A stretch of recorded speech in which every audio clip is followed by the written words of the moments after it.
Should be going here in just a moment. Let's see. There we go. Hello. Good to see you all again for our Sunday show. We used to do them more regularly, but, some of us get busy. So I do everything I can when I can. And I've talked about it recently, of course. So I do have a few more weeks available, though. So I'm going to do as much as I can from here till about the first week of January. So where are we? First week, ending of first week in December. So maybe we'll get 3 more full weekends, full Sundays. Or if we're lucky, 5. I don't know. I'll do what I can. But I've already told you guys, and as I'm sure you know, I'm going to be very busy. So it just won't be possible for a few months after that. But I will be putting up more clips from some of these shows and some of the older shows that I just haven't clipped that are probably helpful or will be. So between like January and the beginning of June, or in June sometime, I'll do what I can in that regard, and I'll post stuff. I'll try to be active. I do try to be active on the CW Jah discussion forum. There's not a lot there, but some people post stuff, so I try to do what I can. But you're free to just post things that are encouraging and helpful to each other. Just try not to argue and create issues. And if we see any perverts, then of course I'll ban them forever. So just know that'll happen. You don't have to worry about it. Either way, if you have good things to say, you're free to do so. I don't care. I just don't want it to become the type of place, these places can become. And we know that, as I said, certain types of people will try to create problems with, And that's just the way it's going to be, right? It doesn't matter how good you think you are, want to be. We know we live in a world where not only in our own religion, right, Christianity, we're Christian Witness of Jah, very small group of people who mostly come from either a watchtower or just a background of one of the different Christian religions that over time we've seen are not who they say they are or in line with what is written and accepted. Primarily in the Old Testament texts, which are referred to in the New Testament as evidence of Jesus and what he did, fulfillment of him as the sent forth one, the Messiah in our view and in theirs. So we rely on those texts as inspired. We have very good records spanning thousands of years, and not just text, but support from archaeology and from other cultures that corroborate events in the text. So then after that, as we've discussed recently, more so in our last few shows in this series, when it comes to the New Testament, of course, the Christians who accepted Jesus as the Messiah, the Son of God, became his followers, his apostles, the ones who were sent forth to then begin this, we'll say, new religion in the sense that it completed the Jewish religion in our view with regard to the Mosaic Law and its correct interpretation and application, not some Middle Platonic attempt to allegorize or otherwise deny what it says, or any Christian similar attempt thereafter, which happened many times because these views related to Plato and other philosophers that are not biblical, even though many of them tried to combine them as basically being from the same source, right? Moses, the lawgiver, and then the lawgiver and Greek philosophical sources. So they see Plato and Moses in the same vein. Now, for them, it's much easier to relate the two. Whereas for us, we see that's not the case, right? It's not how Jesus and the apostles applied these texts and interpreted them.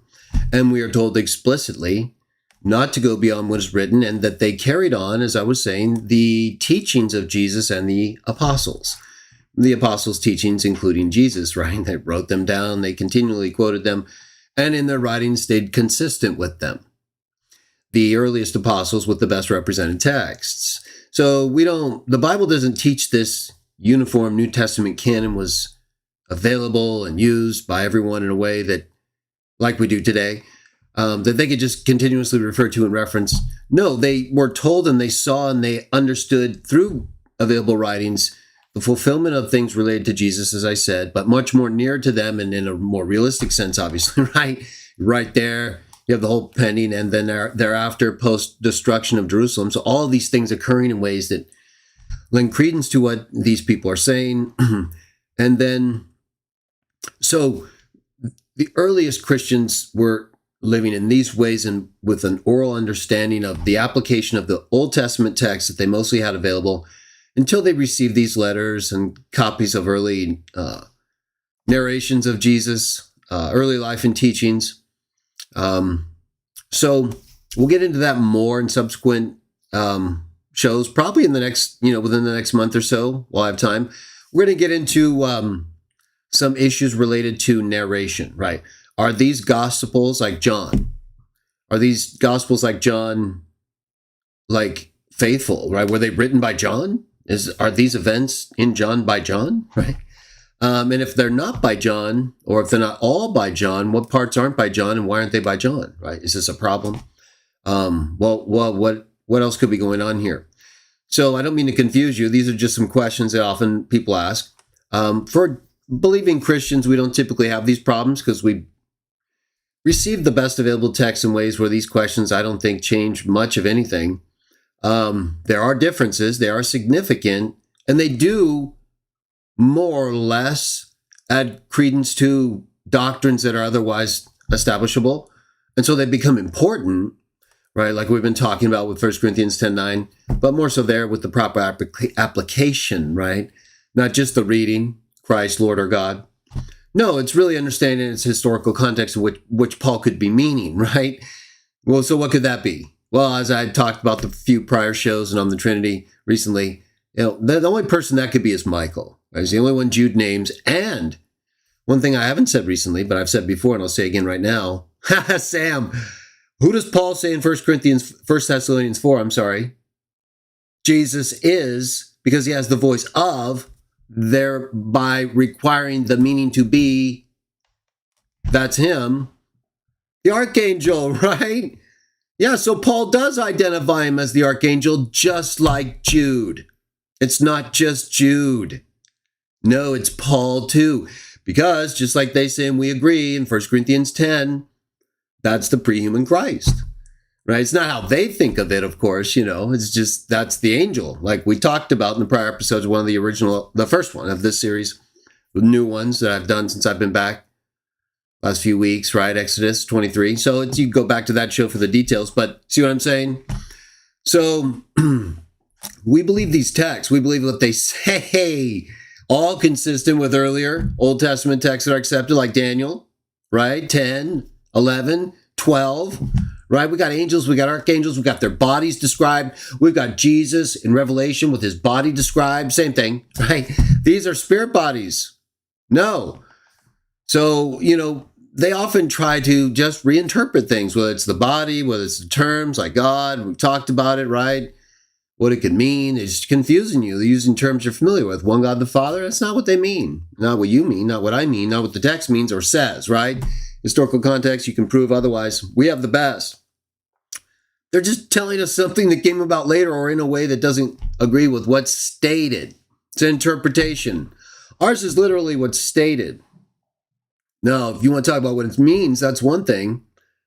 But we're not interpreting nothing. We can easily justify why he writes that. The words, what they mean, that's like super easy to do. Now, all the evidence is on our side, by the way, from the periods in question. Exactly. So, yeah, it's not a problem at all. It's a problem for you once people know what they're doing. It doesn't matter who they are, right? Some of them are nicer. We like, it's not a question of whether people are decent and have morals in this case. As you're going to see, unfortunately, yes, we do have to argue sometimes with people. And in the Bible, you see that too. But it's really not what they try to do, right? It's not what they're geared toward. I do believe things are different today, right? We literally have a ton of different quote-unquote Christian religions that are schooled to argue with you, So that wasn't the case in the first century. You did have people with backgrounds, whether it was Paul or some of the philosophers or others that, weren't stupid, and they could certainly, and did create occasions for intense debate. But that's unfortunate, isn't it? Right? It's like we've talked about before. It's like if you see somebody, before we get to we'll get some great stuff. You're gonna love this, and of course I've been pretty yes, in typical terms, and as far as you know me and who I am, I don't think anybody goes around telling people to F off, but again, not everybody has people who come into their chat and who try to give them advice and interrupt their show and mislead people as if I'm doing something that's like bad, right? They're making a judgment. They're interfering with my ability to just be myself and talk to you in ways that, had they not interrupted and done something that only a very insecure and problematic person would do, right? I don't even know who you are. You don't even know who I am, really. And it was you that actually stimulated the aggressive reaction because it was appropriate. I'm going to show you that. I don't go around trying to be aggressive, like I was just talking about with the New Testament's debates. And I don't think they did either. They did, though, right? When they had to. But without going back into all that right now, my point is, you're going to see in our readings tonight, okay, a lot of people who hear me say things, whether it's calling people fat, maybe this applies, I'm sure it applies to some of you too, but because I'm accountable for me, right? And let me say this, of course,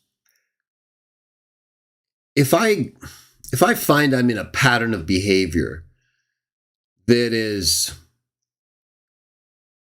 not Christian, right? That's clearly against, a variety of examples, right? It doesn't have to be something that's, if I'm convinced by an interpretation, I'm not going to resist it and just say, hey, I'm here to become the best person I can.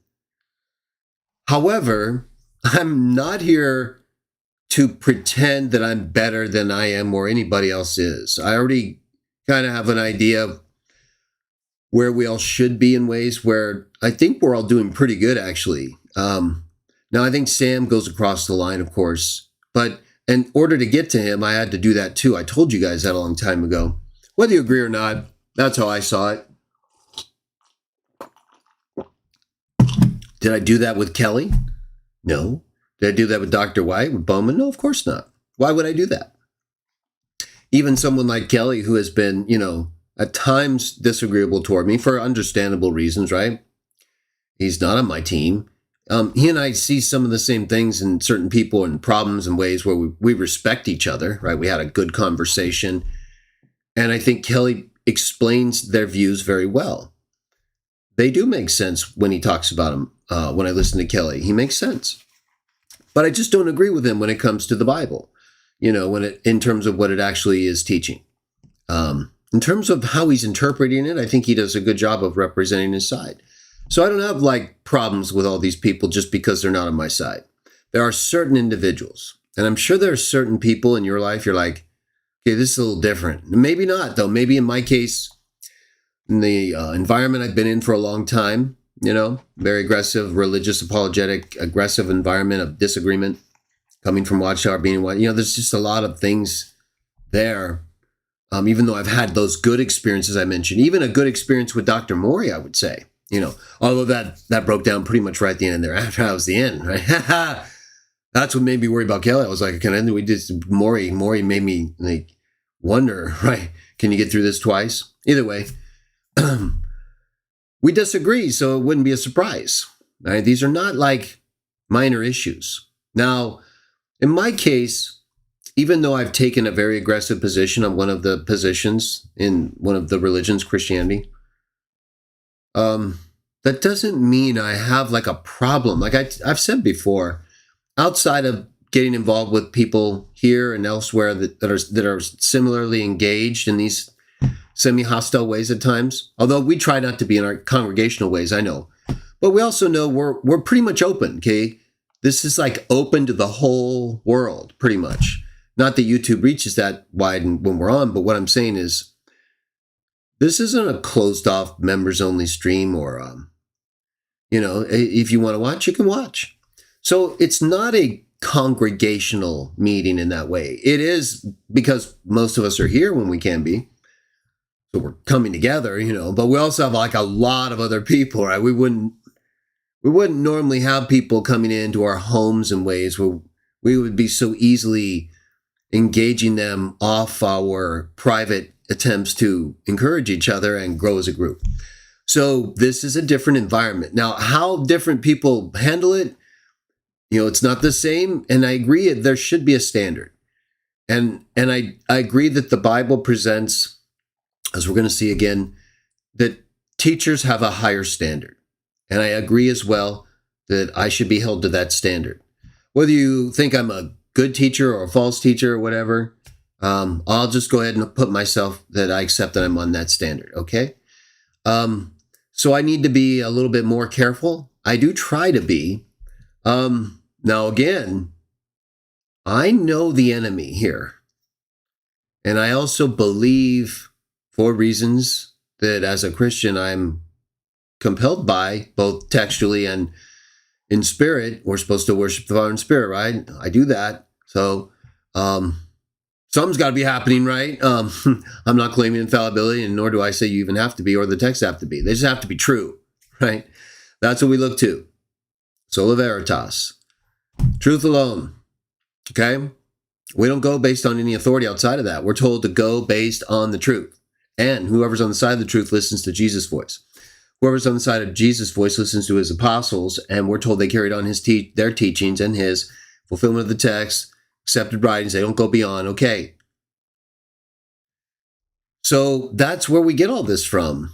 Yeah, there are groups that we were part of or are that, because, like Watchtower and others, they have these are interpretations, right, that they kind of cloud out those other things, like our 1, 2, 3, right? God, Jesus, you, and me. Those three we believe are so clear and not subject to credibly variable interpretations that they're ever going to change or ever should change or ever should have changed.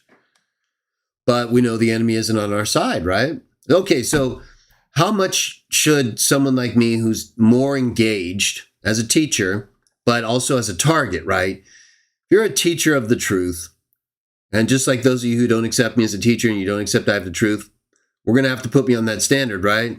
Because for this scenario, we're going to use the same standard, the Bible, right? Okay. So, teacher and a target. How big of a target? How big of a teacher? Who's the enemy? So, all of these are factors. These are relevant questions that should be considered. Well, now that that has been said, let me just say this before our reading. We get text from the standard we all accept, teachings of the apostles, Jesus, Old Testament text, but as fulfilled in him and carried on and interpreted by the apostles. Now, what's next? No one else but them. That's what the Bible says. Game over. You're either consistent with that or game over. Okay. We'll talk about what kind of game you're playing, but to us, that's the end of the game. So that's what we're playing. We're playing. Don't go beyond what's written. Don't go beyond the teachings of the apostles, which have to be consistent with the teachings of Jesus that they carried on and quoted and relied on, and were the whole reason they were there in the first place for. So, we can see what the best available texts and teachings are, whether or not you want to dispute what all of those teachings are and the best available texts. I think we can do our part, and we have. We've established, I think, what's most credible in both cases, Old New Testament, and the fact that thereafter there weren't these available canons and texts that were accepted by all and used by all, and we're just somehow indebted to you all who came later, right? No. All of that is untrue and not in the text or in the teachings of the apostles. So we appreciate your view, but we disagree. Okay, I've given reasons. I'll give more, and we'll move on from here. So let me just say this. James 3 and 4. People quote texts, and I, as a teacher, held to a higher standard, I accept that I do need to be more aware of whether or not I'm involved in a pattern that could be questionable and or bad, right? I certainly don't want to do that. I don't think I'm ever teaching you to do that, am I? Maybe you could say, well, your use of terms is providing an example that effectively teaches people what to do and gives them, that's what they learn from you. Well, if that's the case, it's actually a pretty small part of what I say. Comparatively, it's, pretty small. It does come up and has come up more recently, but why is that?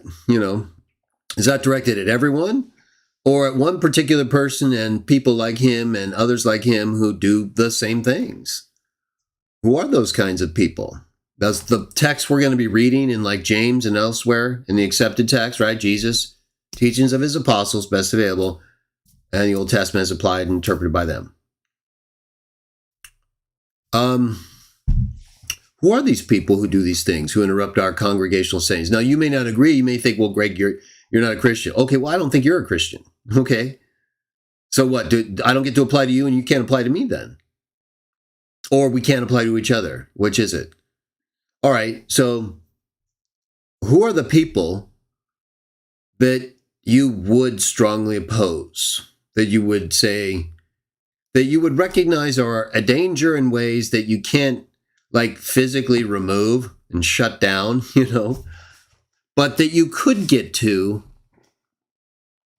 that way, or in a way that no matter how much they try, it's game over.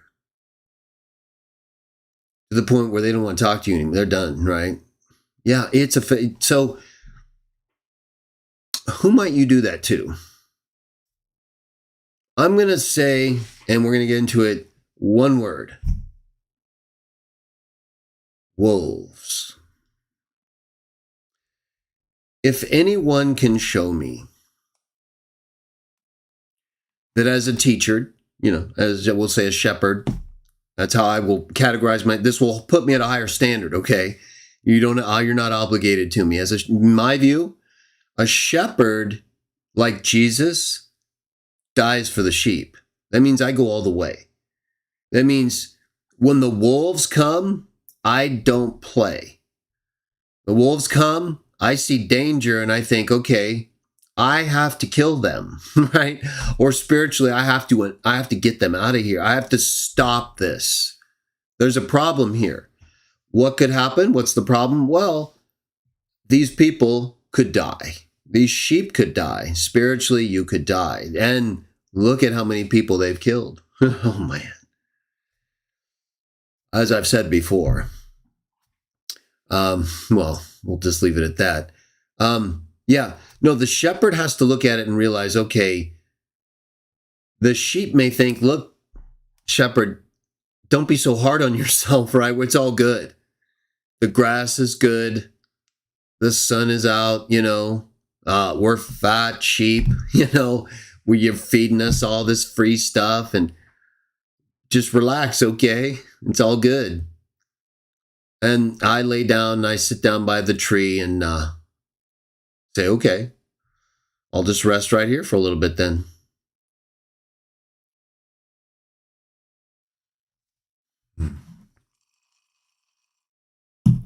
What a good opportunity, don't you think? And who brought it about, right? Who in this scenario? It's not you. Don't worry. I'm just giving you a scenario. There are many, many scenarios for the wolf, the shepherd, and the sheep. It's not always sheep who are being mean, Was Peter being mean to Jesus before he called him Satan? Get out of here, Satan. Did he call everybody Satan? No, there's times. Yeah, no, you're going to see a lot tonight. Let's check it out. And it's really not something anyone but that person can decide. And the person has to know, hey, everyone's going to say, why don't you go this way? And you're going to say, well, did you have to decide? Were you right there? Were you doing that? And you're going to realize they don't care about that anyway, right? As the shepherd, You have to die for these people no matter what, if you have to. If you're allowed to fight, you're allowed to do your thing, and everyone, they get protected and they live great. But what if while I'm resting by that tree before we get to James 3, I'll say hi to everybody also. Good to see you. What if while I'm resting by that tree and the wolves start to attack and the sheep, they kind of try to fight back, but it's over. Several run. 2 or 3 are being attacked. So I get up.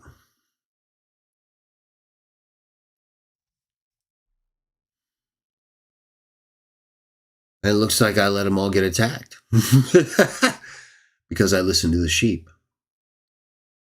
These things are more difficult to see, right? I'm giving you perspective, right? These aren't meant to apply to me or you or anybody, and yet they apply to everybody.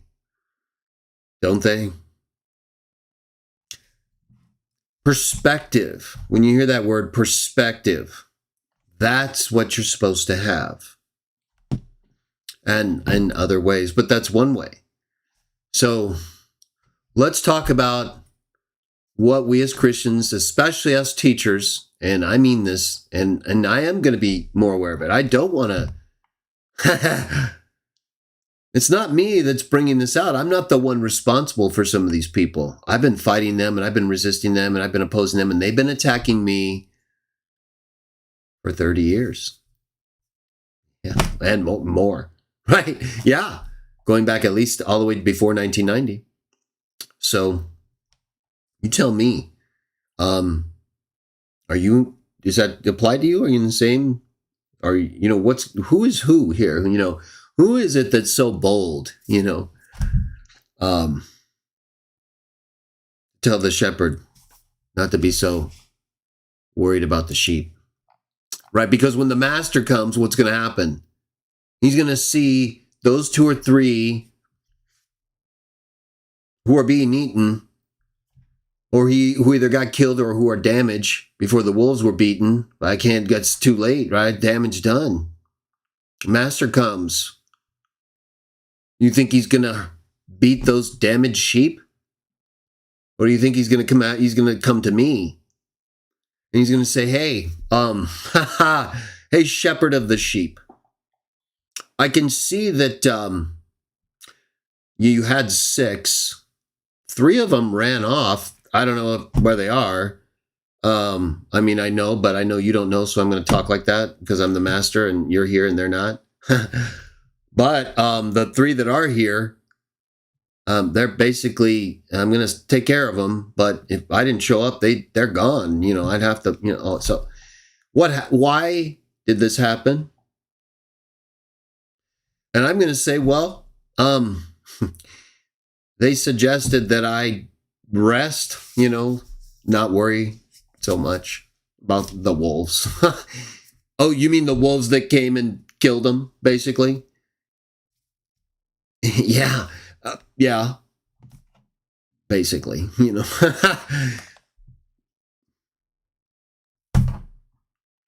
So I don't really care, what you think. I do and I don't,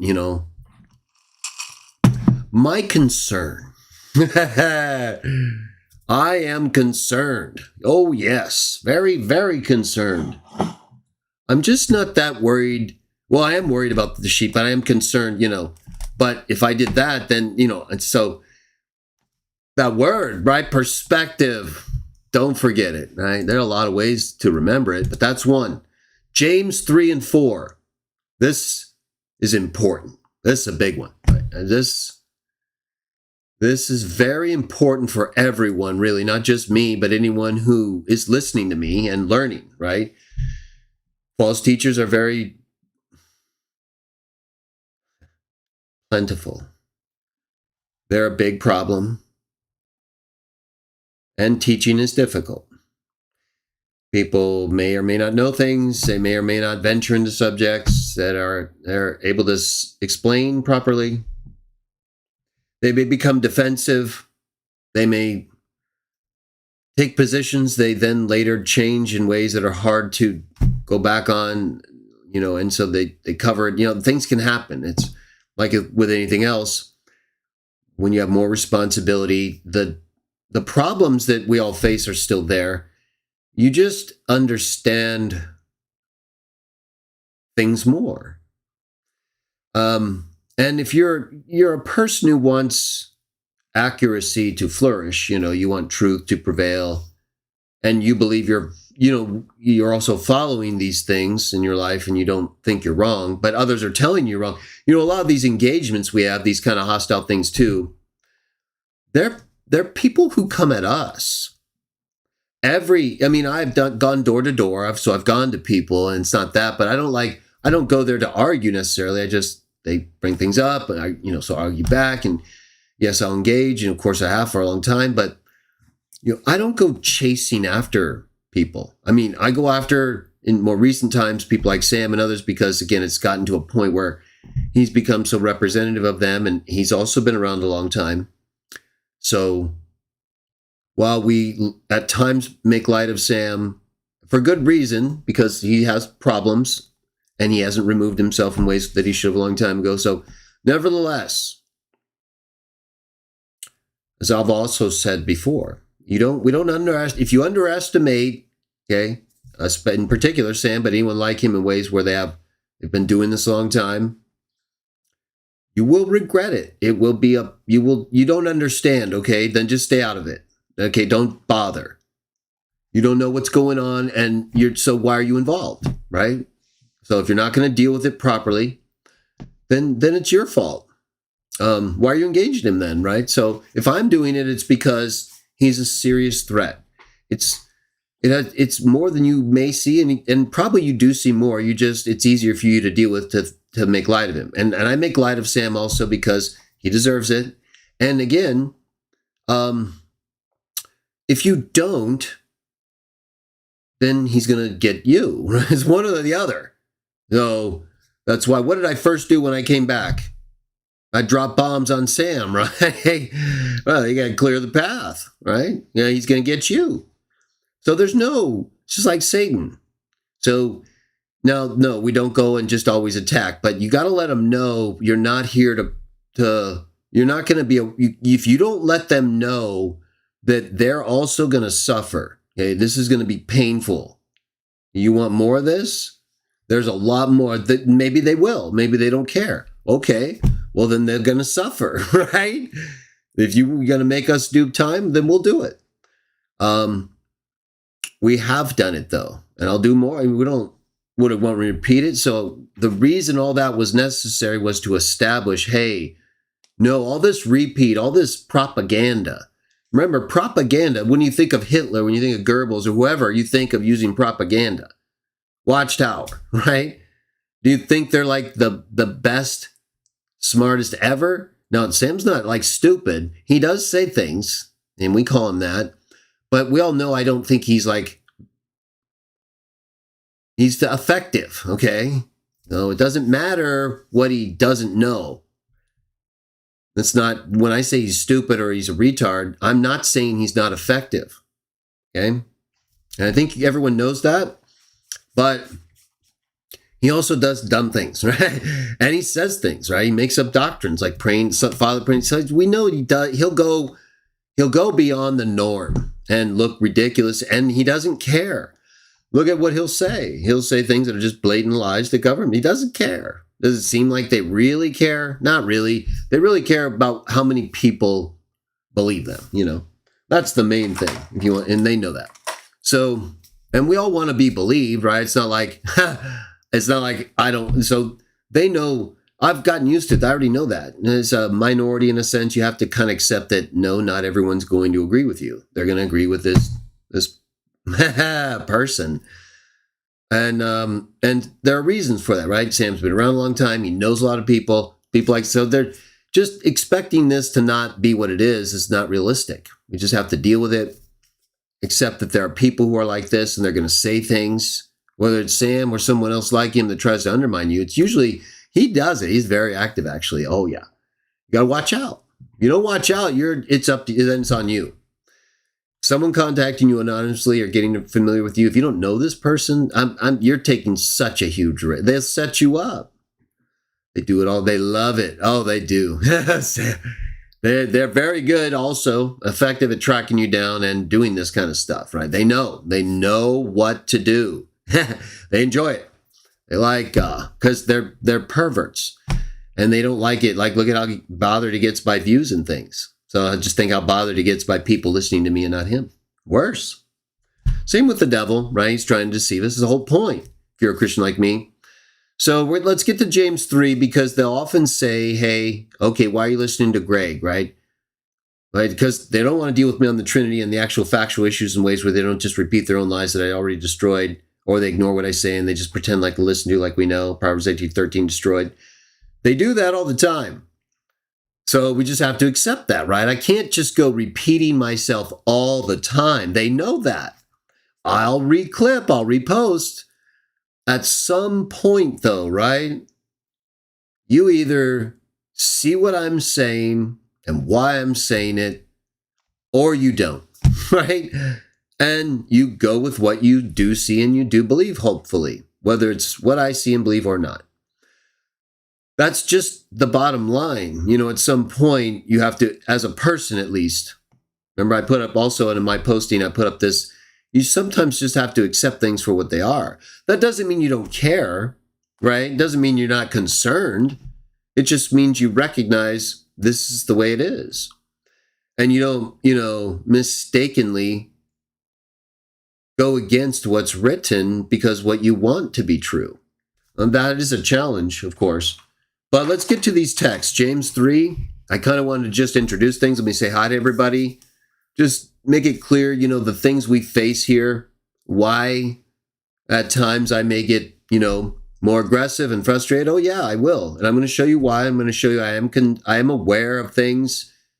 I will try to be in ways I can. If I don't feel, though, I do feel the anger, and I feel what I consider righteous anger toward things happening, whether, it's doctrinally or just lying, or people putting their trust in people, in this case, like Sam, who, while we respect him as a long-standing arguer, and, he's not nothing.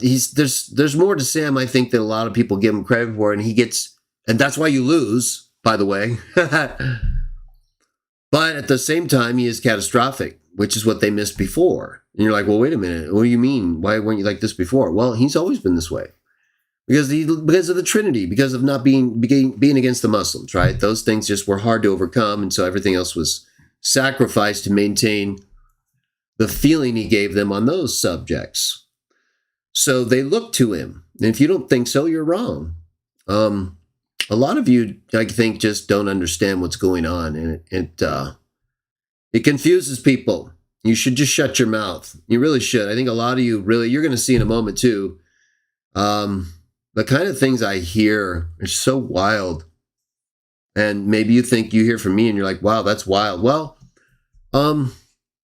let's read it, okay? Let's see what's wild in the Bible. Let's see what, as teachers, of course, as everybody, but teachers especially, we'll see it again, we need to be aware of, right? Should we be concerned about people who are aggressively confronting and beating the shit out of wolves, figuratively? These are another thing with words and stuff. Yes, there are settings and words and things that can be considered inappropriate. I think sometimes, probably in reacting to Sam and just going to the extent we did, that probably, I just let it, like, when I felt he was being intentionally deceptive on the New Testament letter openings, he made me very angry. And I think the only thing you can do or think about that would help you understand is if you knew someone was lying about something, maybe you saw him take something and you confront them and they said, no, I didn't. And they blamed you for it. Probably something close to that, it's not something you normally feel and are expecting, you know. Like Sam's a Bible guy, and he's got these Greek guys telling him these things, and I've gone through these Sharp's rule constructions and Caldwell arguments and related things, right? Hartley and all these, and now we get this thing with the New Testament letter openings, verb used, and Trinity. It's like, no. So that made me very angry. At this point, just it's like, is this ever going to end, right? Or whether it's ego e me, and just, you know, it's just these non-stop attempts to, in my view, redefine. Now, maybe he thought it was legitimate. He did get it from the Greek pagans, but so that's, you know, what's going on, right? Why is this? Looking at all these things, and so it creates anxiety, it creates this frustration because you're trying to help people understand, and you got these other people who are confusing, and you're like, now I got to deal with this, from this, And then from there, right, we got into these extended evaluations of his videos because he's the main guy. And if you don't understand that, okay, if you don't understand that Sam Shamoun is their best representative of overall argumentation for the Trinity and against Muslims, probably. Now, I don't think he's the best representative, like he treats those people well or us well. That's why I talk to him the way I do. I see him as a wolf in that way. I see him as overall a satanic pervert. But that would be like looking at Satan and saying, I can beat this guy. No, you can't. Sorry, you really can't. Not unless you just absolutely know who you're dealing with, like, and you use the truth. Yeah, then yeah, you can do that. He's not going to do that. He appears as an angel of light. He's going to come at you in a way you're never going to understand or even believe. So you'll lose before you even try, most of the time, unless you understand. So, but he's also not able to just destroy you, right? He had to get special permission, in our view, for Job and others. And even to delay his desire for the apostles, right? He wanted to sift them like wheat, but, so there are limits. He's held and he's bound, right? We bound Sam, right? We're talking about cursing and blessing in a moment. Won't get so much into the whole binding account in the Gospels, but Jesus gave us that power and authority, and it ties in with what you'll see. So, and we understand that Sam he's out of control, and he has been. So you see his own people binding him, right? Trying to stop him. You'll see what that means and what it involves. Not everyone's the same though, right? Even the demons. Remember when the demons were, the disciples were trying to get the demons out. We can look up any of these accounts. Anything I say, we're going to use the New King James tonight for the ortho-pagans, and the King James, just the Protestant pagans and ortho-pagans. They kind of like that. Unless it blows it, right? Textually, if it's a problem, we'll go to the others. But if there's a problem with anything I just referenced, then put it in the chat or put a comment, and I'll explain myself.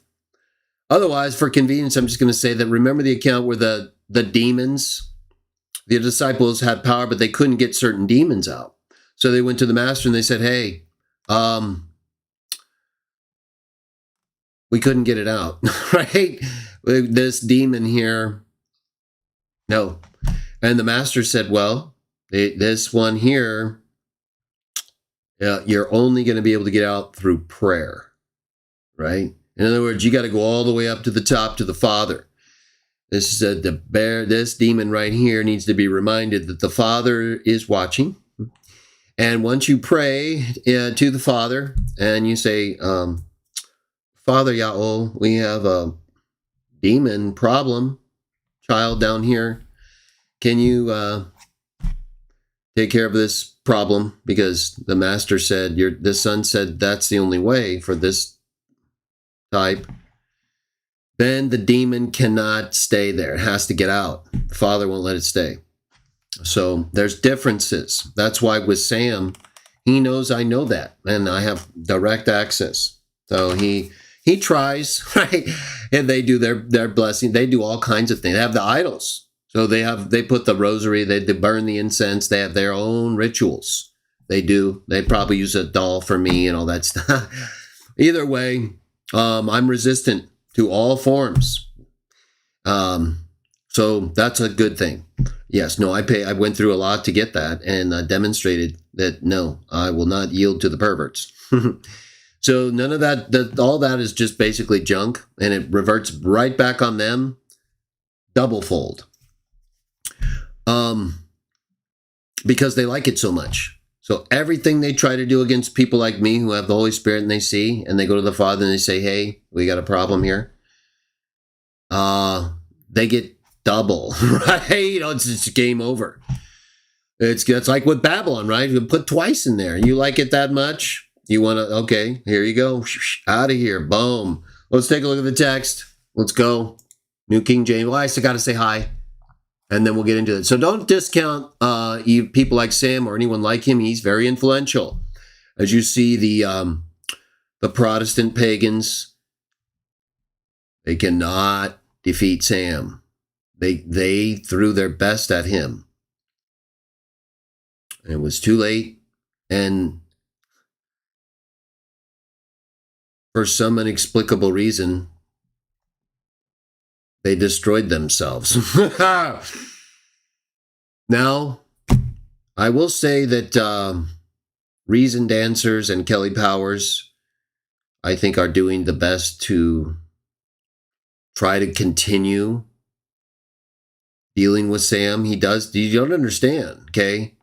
As much we'll give him credit that Sam, don't let it go to your head. I'm just being honest here. Unlike you, who will lie when you feel like I'm attacking you, which I will if I have to or I want to. Or just tell the truth, right? The truth will be enough for you or anybody who has those views, right? Because they don't teach it. Let's go to it. James 3. Let's James 3 and 4 it. Everything seems good. I'm pumped up. Read the gospel. It says, God bless you. Okay, good. Betsy, God bless you too. Right there.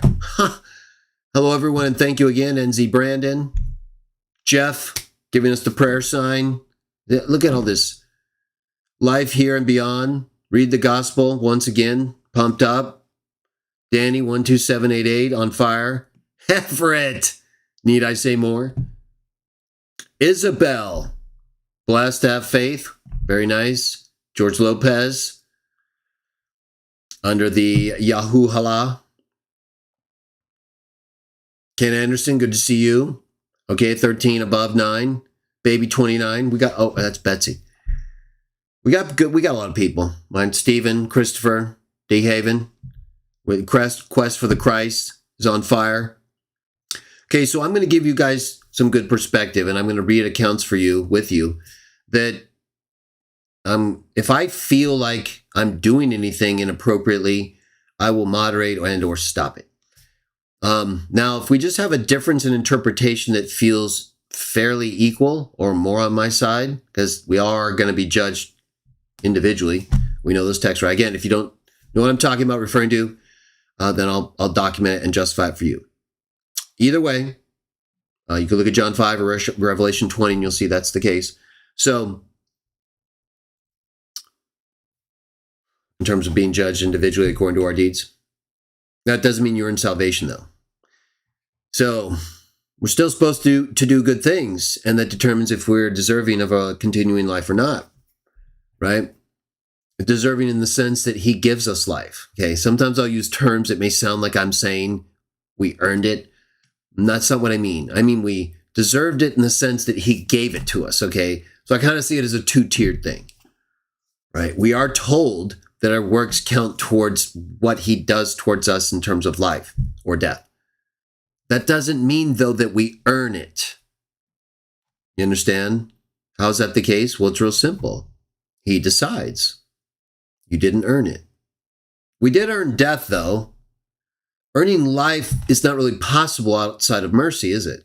Because we did things wrong in ways that we weren't supposed to. So the only way to give life to something like that would be to justify the wrongs that were done. Therefore, life had to be given through something in whom no wrongs were done. And the life that is given to those who do wrong is because of the choice of the one who did no wrongs. Replay that again if it was too long. Okay. All right. So to James. All right. James 3. Let me bring you guys up. We have texts. We have lots of good texts. This is going to be a text heavy. Okay, we had the intro right there. I try to keep it 20, 30 minutes. And again, we'll be taking a break for a few months after a few weeks, so a little extra. But this is going to be text. This is all texts. Okay?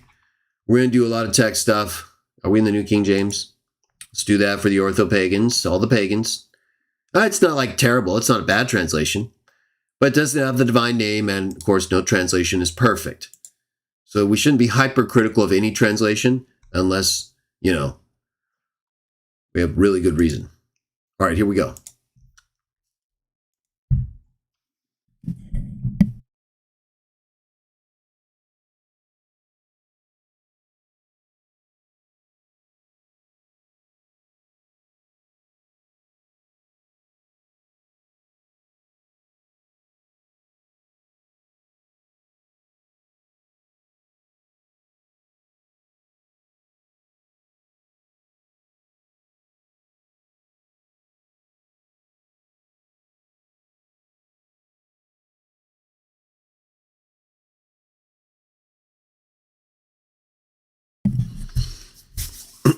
I apologize. Just had to take a quick little break there while we got ourselves ready. So James 3, it has the heading, not the actual text, for those of you who get confused sometimes. Untamable tongue. A lot of us, we kind of know the stuff and they count. But I'm going to say, before we read it, that probably many of you, at least some of you, are going to see this account differently when we're done. Not necessarily the way I want you to see it, just because of what we read. I'll say things after or during, but what I just said is going to be based on what we read. Like, I think you're going to see it differently. I know you've read it before. I just think you'll see it differently. You can tell me later if that's the case. I'll say at the beginning before we read, a lot of people have applied this account about the tongue, blessing and cursing that we're going to get into, related issues, applies to using, we'll say, strong language, not illegal language or language that would get you into legal trouble. Potentially, it could be considered not according to the standards of people or platforms in certain ways, if used certain ways, I should say. I don't think the words themselves are like illegal or bannable. I think it depends on how you use them and in what context, right? So in either case, as a Christian, as a teacher, we need to make sure that regardless of anything else, we're making sure we're not ignoring something we're explicitly told we need to do or not do. And if we are, we should work on that. That should be obvious that it should be being worked on. All right. Verse 1, we're going to read James 3 and 4 in the New King James. Let's go right through. I'll make a few, you'll see. This is good. This is really good. Check it out. My brethren, let not many of you become teachers. Now that's interesting. That is interesting, isn't it? Some groups, it's like they want everybody to be a teacher, huh? Well, certainly there are degrees of teaching. We can all probably agree on that. But it seems like, right? So if you look, for example, briefly, and not to be negative, but just as an example, Watchtower. Watchtower, and previously, last few decades before, did so more so than recently, had schools to help people and still do to some extent training that teaches people how to publicly present and teach their doctrine. So does that qualify? Would you say that's the kind of teachers this is talking about? Maybe. Probably for sure, though, it's talking about like their best people, you know. We could talk about how below the, well, by best we mean most able in this case. Like you're able to explain and teach, like Jesus. He's the best. Paul's really good, of course. And all of these writers in our perspective have varying but effective ways of explaining what's going on. Okay. So because of their involvement with Jesus, the Holy Spirit, and the longevity of their relationship to these texts and the people in them that apostles were talking about, I would put them all in that category, right? So they all would be considered teachers, I would say, right? Peter, Paul, James, Jude. So definitely there. And then, you know, certainly he's not only, it doesn't seem like he's only talking about that level, but, you know, probably the elders, people with a long standing, again, like them, but not them, right? Probably pretty close to them, right? Because they're right there with them learning it, but they weren't with Jesus learning it in that same way. So there's a difference. Why does he want fewer people to be teachers? Because the master is serious. Like I explained in my illustration, but like you already know from his own illustrations, don't you? The master in those illustrations, when he returns, is what? We read one of them, the Athanasius live stream the other day. He's going to punish them with great severity, right? So the master takes it very seriously. Teaching. Just teachers at this point, right? That's pretty much who he's talking about that we know. Verse 2, for we all stumble in many things. Okay. We all stumble. Sorry. In many things. If anyone does not stumble in word, he is a perfect man,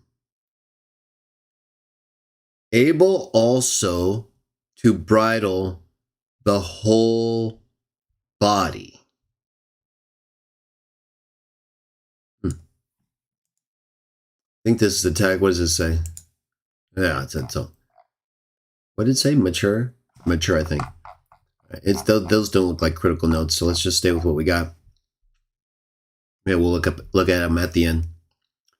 Okay, so we all know we're gonna blow. We're gonna have problems. It says many things, not one thing, not two things. Oh, that thing right there. You see what I'm doing, right? Many. There's this arrow that kind of blocks it. My highlighting. And in fact, if you don't stumble in word, you're a perfect man. You can control your whole body. Indeed, we put bits in horses' mouth that they may obey us, and we turn their whole body. Look also at ships. Although they are also so large and are driven by fierce winds, they are turned by a very small rudder wherever the pilot desires. You see that? So we have a small rudder and we have the bits in the horse's mouths. The bits control the whole body, and the small rudder, the whole ship. Verse 5, even so the tongue, which is the bit or the small rudder, is a little member and boasts great things. So, we can clearly see the tongue is being isolated as a member capable of controlling the entire body. Does everybody see that? We'll go back to it over it a little bit in a moment. Let's stay with the reading though. See how great a forest is a little fire great a forest a little fire kindles. In other words, a small fire, right, like a match or a lighter, can start a whole forest ablaze. So once again, in this case, the tongue is what? The little fire. Verse 6, and the tongue is a fire, a world of iniquity or evil, badness. The tongue is so set among our members that it defiles the whole body and sets on fire the course of nature, and it is set on fire by hell. For Watchtower people, of course, they don't use that word. They'll use Hades or Gehenna. So it's Gehenna Watchtower people. Verse 7, for every kind of beast and bird, of reptile and creature of the sea is tamed and has been tamed by mankind. Right? Like we were made to. They're in subjection to us. Not in the way they were supposed to, but ultimately and in some way, of course, like we were supposed to. Verse 8, but no man can tame the tongue. Okay. So how many people can do this?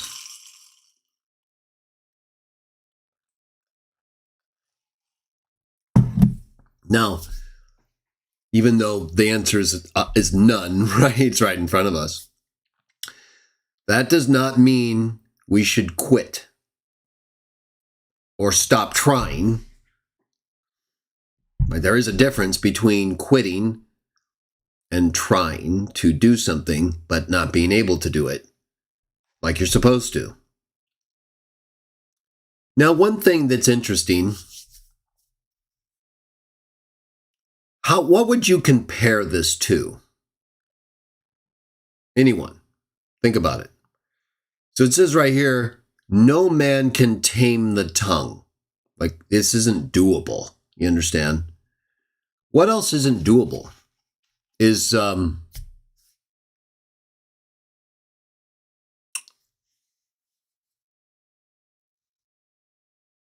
it possible to tame your desire for heterosexual sex?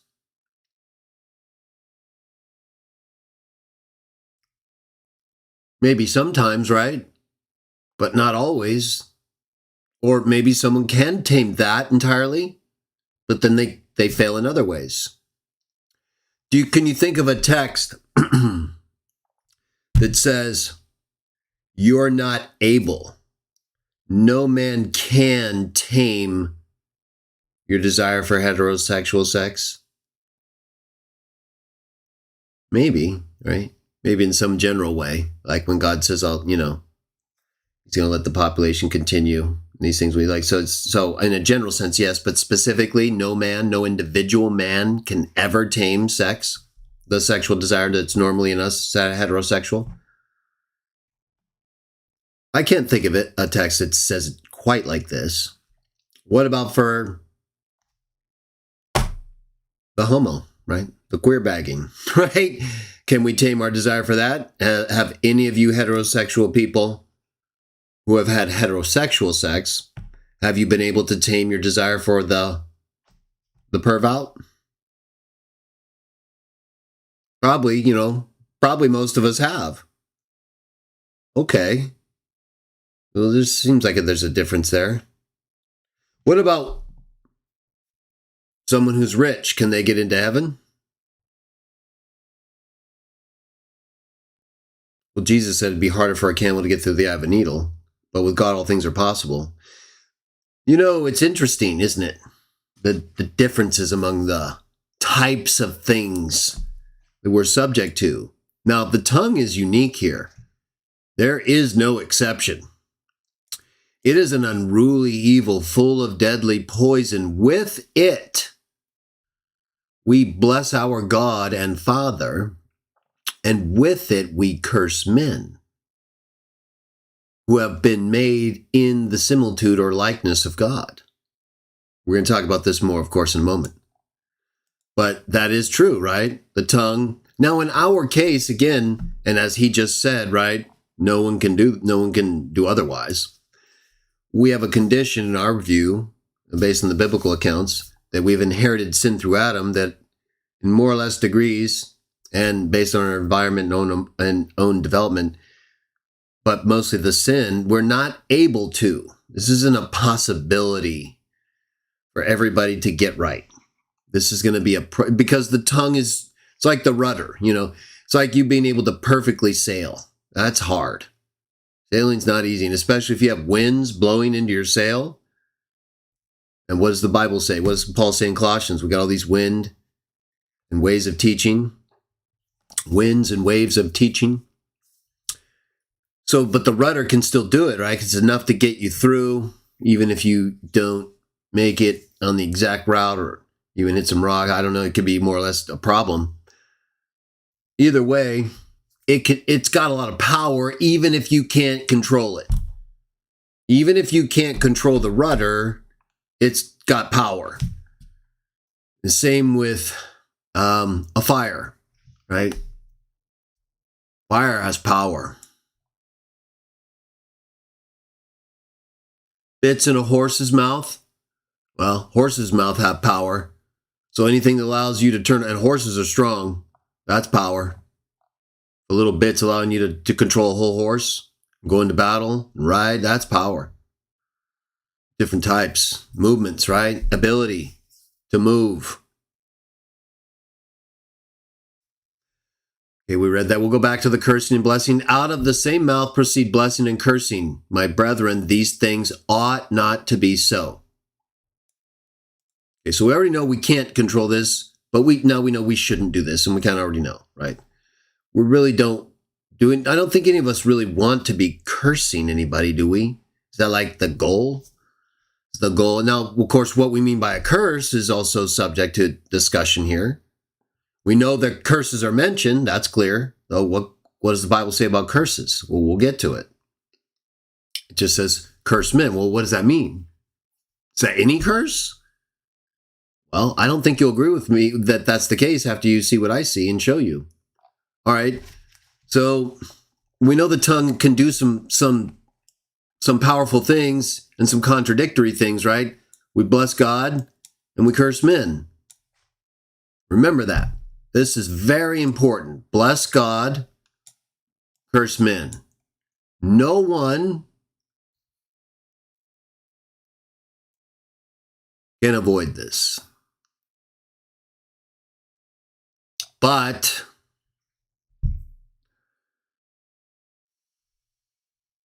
we shouldn't do it. Does a spring send forth fresh water and bitter from the same opening? Can a fig tree, my brethren, bear olives, or a grapevine bear figs? Thus no spring yields both salt water and fresh. Oh, so is this even possible? For example, let's get a little more serious. Can we even be a Christian if we're not able to do this? Well, but yet, what did it say? If that's the case, right? So in this case, the analogy has to be qualified, right?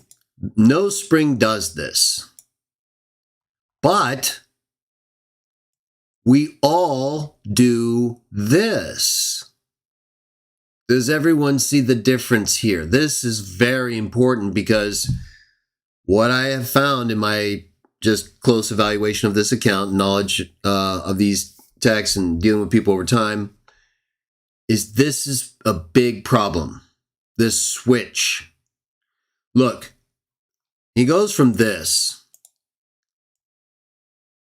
No one can do this.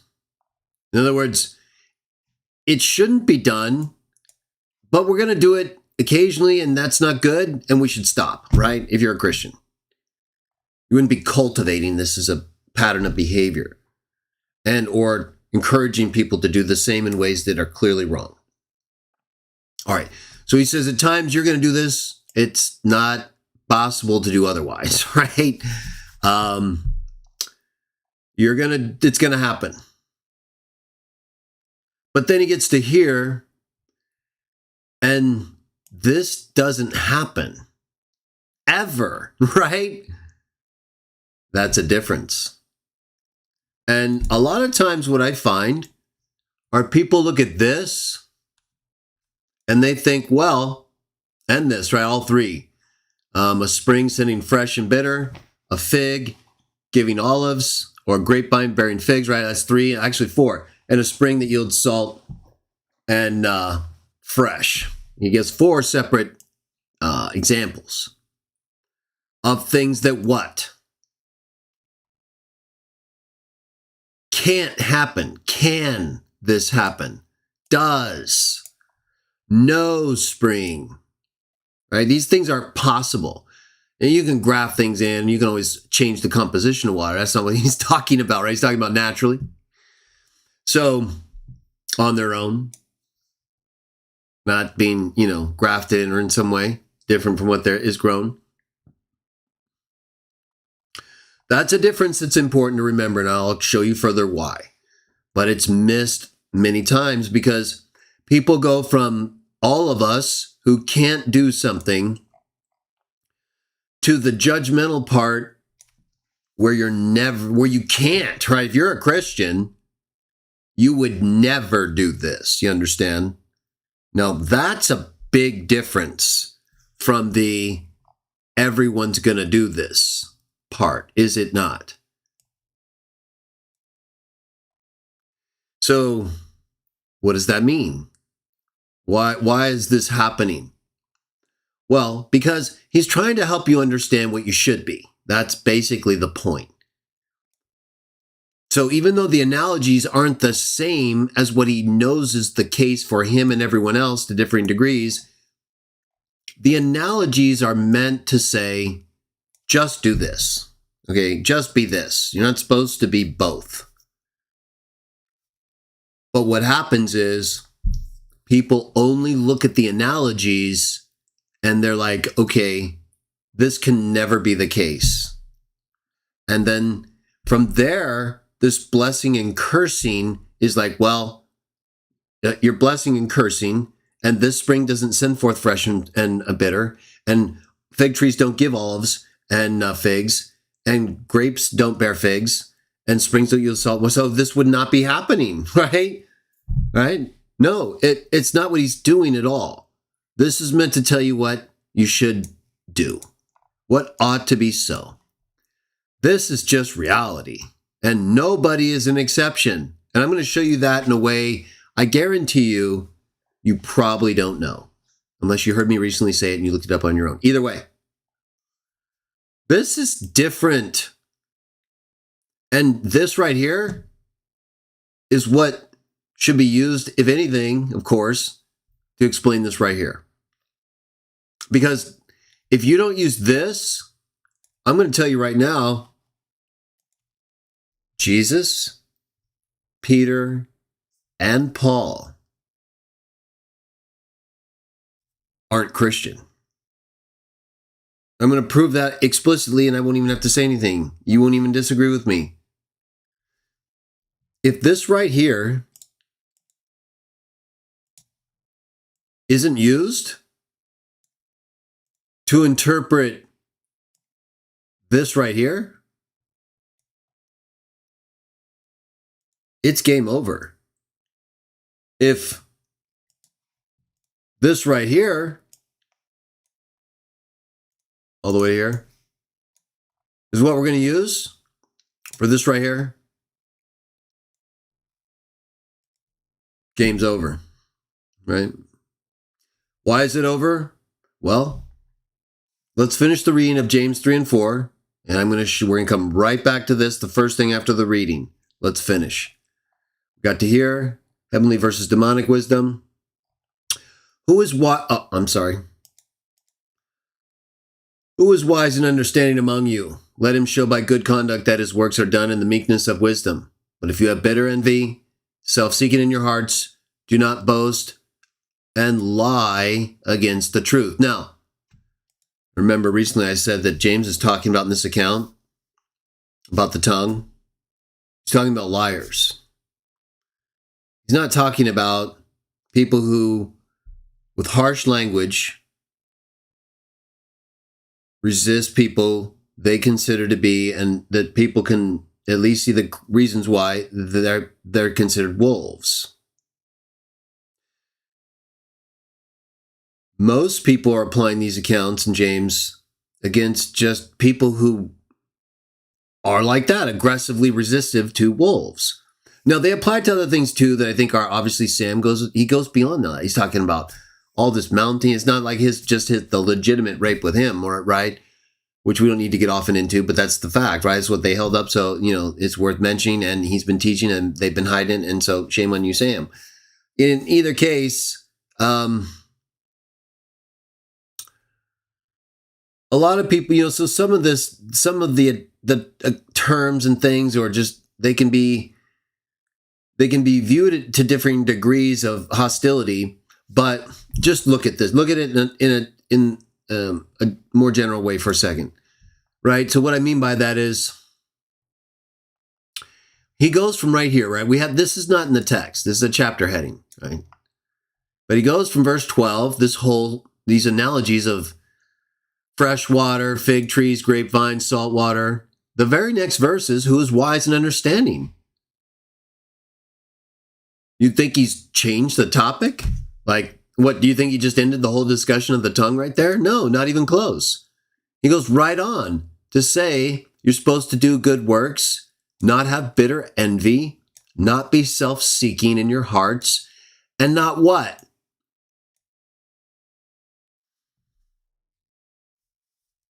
Boast against the truth. What did he say earlier, right at the start of this whole discussion?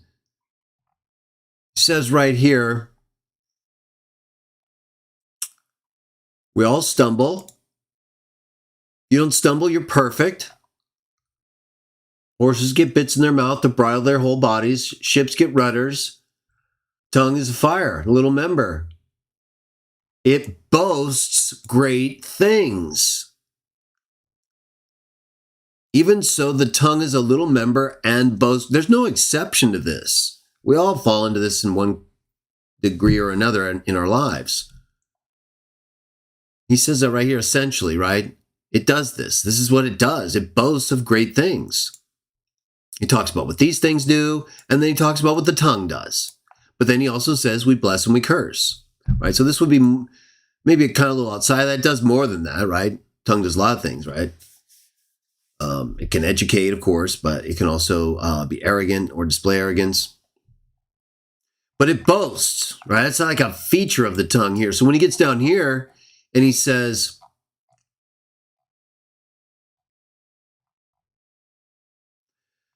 do not boast against the truth. Well, the tongue boasts, right? That's what it does. He just said that. Right at the start and in the context of this whole discussion of what the tongue does. It boasts. This is the tongue here he's talking about. He didn't switch subjects. And what does the tongue do or not do? Lie against the truth. The very thing Watchtower people do by saying their organization is the truth. Not your doctrine about God necessarily, or Jesus, Watchtower people, or the Golden Rule. You know what we're talking about. You say the governing body that's changed its teachings and what it thinks so many times. How could it possibly be the truth or have been the truth? Either way, you guys lie against the truth in the doctrinal sense of the prophetic application and your condemnation of people who don't agree with all of your, craziness. Your truths are true. No one denies that. They're from the Bible. We all accept that. Your interpretations, no. And that's proven so even by your own changes in doctrine in many cases, if not most. So once again, right here, we're talking about the tongue. I mean, have you seen one thing yet other than about the tongue boasting and cursing, blessing, and lying, right?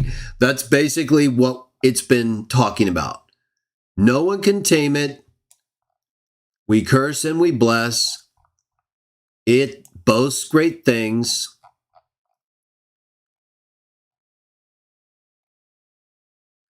and it will boast and lie against the truth.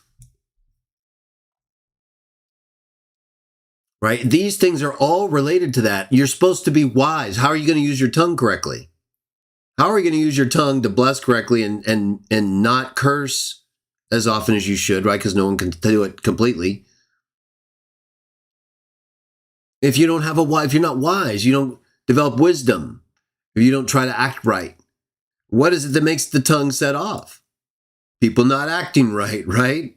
People act like pigs and fatzos. Quite honestly, that's what they do. They blimp out.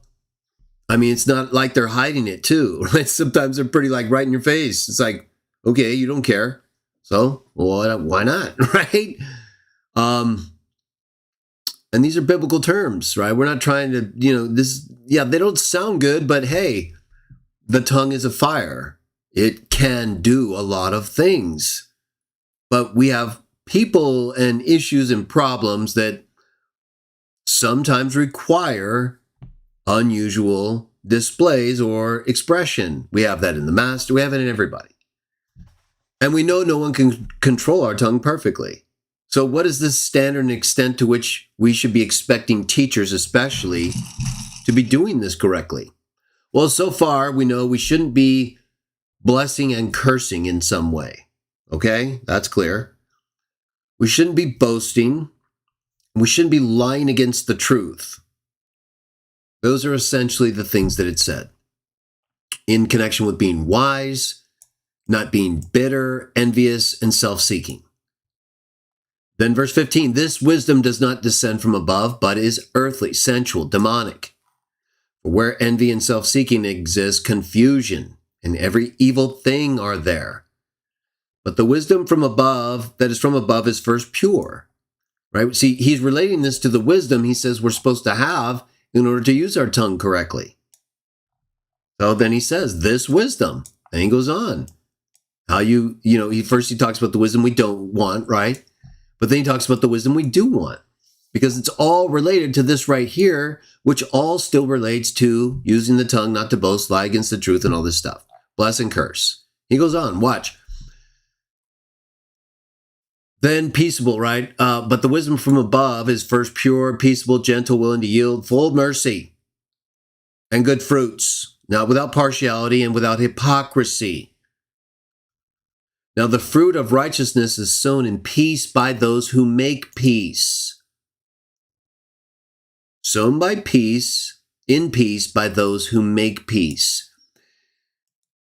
This is something I think we try to do. I've certainly done this, not just for Sam, but I've done it for everyone, and I've done it with pretty much everyone.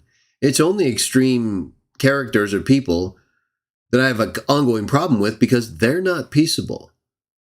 They're not allowing you to sow peace in conditions where they're going to leave you alone. It's not something that if you ignore is going to get better. Maybe you think so. Well, let's just see what James has to say in his letter. Right? Okay. Let's go to the next one, chapter 4, and we're done. We'll get to the next one. But there's James 3. We'll go back to blessing and cursing. Don't you worry. 4. First, though, because we know. People perv out. We have chat issues sometimes. Just want to make sure you guys aren't being abused or people haven't come here to give me unsolicited advice. Like I don't already know how I should be acting, or at least try, and I need you to tell me. Like I should just check with you all the time, right? Does that make any sense to anybody? Well, so if I start doing it to you and someone else says something else, what about them? Should I listen to them? Why listen to you? Well, how about I just be myself and I'll have to ask that question, okay? That's what I'll do. All right, looks good. But I need to have a standard, right? I do need to be held accountable. This isn't just like a free-for-all where Greg Stafford or anyone like him can just go insane. Sonia Carbajal, good to see you. Right? We have to actually be able. Okay, Dan Wagner. Don. I'm sorry, Don. It's a little small writing. So Don is displaying thing now. He's kind of a mixed bag here. A little bit of a mixed bag. We'll keep an eye on Don. Now he says too many contradictions in the New Testament, but he says no Trinity.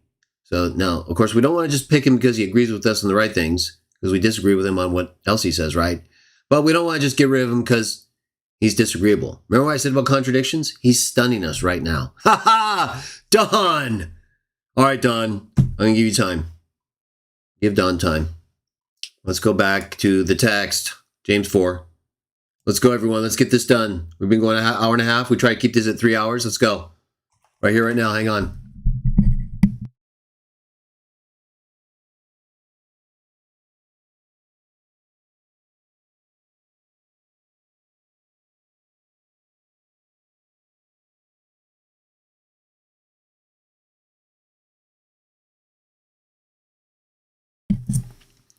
Okay, so we're in the very next chapter now, right? We're just continuing on. It's separated by numbers and stuff now, but we're just talking about the same letters, continuing on. Where do wars and fights come from among you? Do they not come from your desires for pleasure that war in your members? You lust, and you do not have. You murder and covet, and you cannot obtain. You fight in war, yet you do not have because you do not ask. You ask and you do not receive because you ask amiss, that you may spend it on your pleasures. Adulterers and adulteresses. Does it sound like James is controlling his tongue here? What's going on?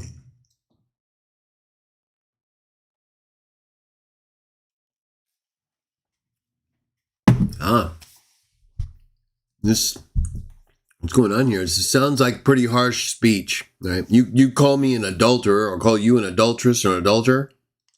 Right? He's not like joking around here, do you think? Right? You're not kidding? Is this a joke? Does it seem like he's joking with everybody here? Doesn't seem like it, does it? Okay, so controlling your tongue absolutely does not mean addressing people harshly and critically, right? The very same person that's cited to suggest that it is openly calls other Christians two of the worst terms I think you could be called as a Christian, right? Does everybody see that? Look what he goes on to say. Do you not know that friendship with the world is enmity with God? Whoever therefore wants to be a friend of the world makes himself an enemy of God. Or do you think that the scripture says in vain, the Spirit who dwells in us yearns jealously? Verse 6, but he gives more grace. Therefore he says, God resists the proud and gives grace to the humble. But gives grace to the humble. Verse 7, therefore submit to God, resist the devil, and he will flee from you. Draw near to God, and he will draw near to you. Cleanse your hands, you sinners, and purify your hearts, you double-minded. Okay, so he's calling people sinners, calling them double-minded. More, it's not like super bad, but it's not like the greatest things, right? So he's pretty direct. Lament and mourn and weep. Let your laughter be turned to mourning and your joy to gloom. Humble yourselves in the sight of the Lord, and he will lift you up. Verse 11, do not speak evil of one another, brethren. He who speaks evil of a brother and judges his brother speaks evil of the law and judges the law. This is all in the context of the tongue and what you're supposed to use it for, by the way. All these things. So, right, we're talking about speaking. That's the tongue.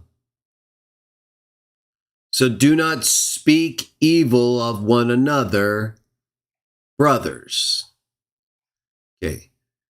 This is not talking about speaking evil or about the evils of someone who's not a brother. That's for sure. But again, we do need to look at other texts and, of course, the curse. We're going to get back to it. But I'm talking about right here, what this means. We're talking about the tongue, what it does, and why it's a problem at times for all of us. Do not speak evil of one another.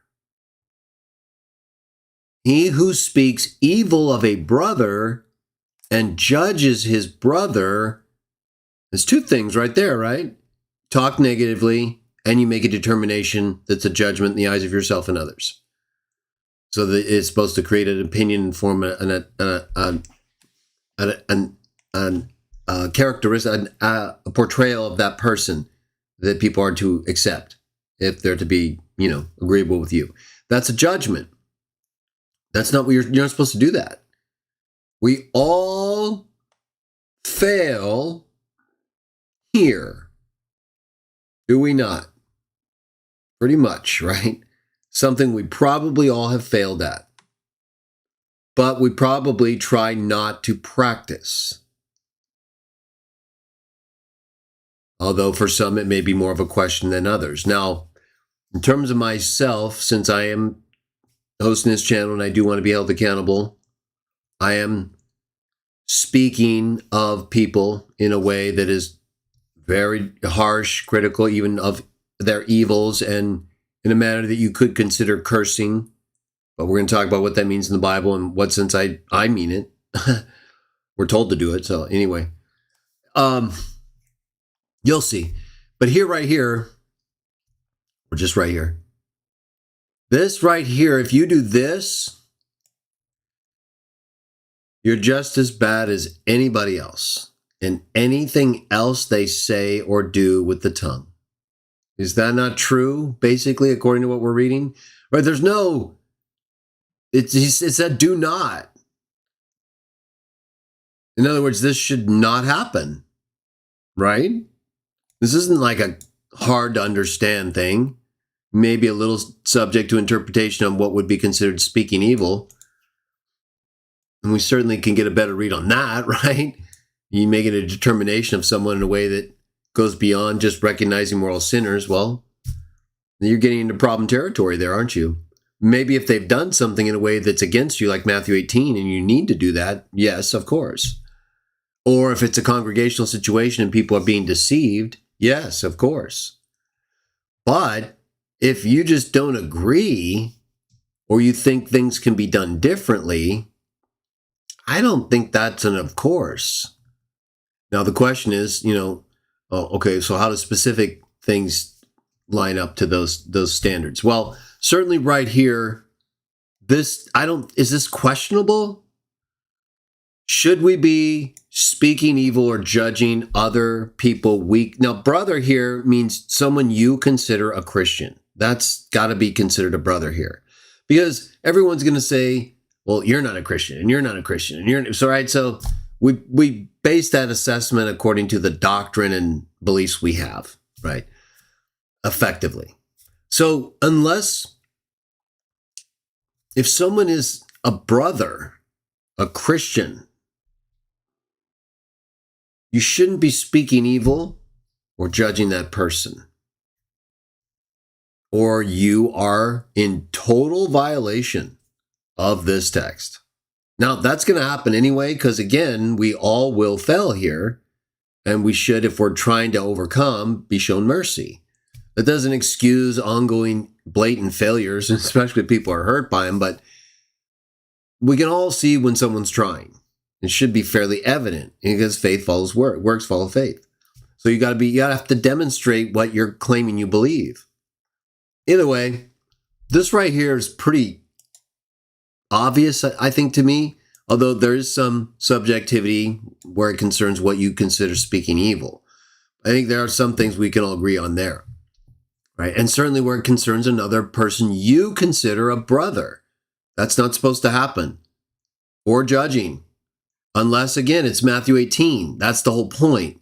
If your brother sins against you, right? Go to that person, take another, then take the whole congregation, game over. Right? And we get a little more direction in the New Testament, but that's effectively the case. So this shouldn't be like a hard thing to deal with. Either you're having a Matthew 18 moment, or you should never, ever, ever do this.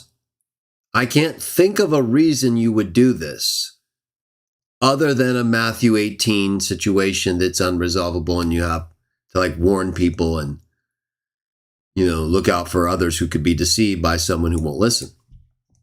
Okay, But if you judge the law, you are not a doer of the law, but a judge. Oh, so if you actually do this, you're not only in violation of an explicit text, you're now something you're not supposed to be, right? So a lot of people are this. And in fact, what did he start our reading with?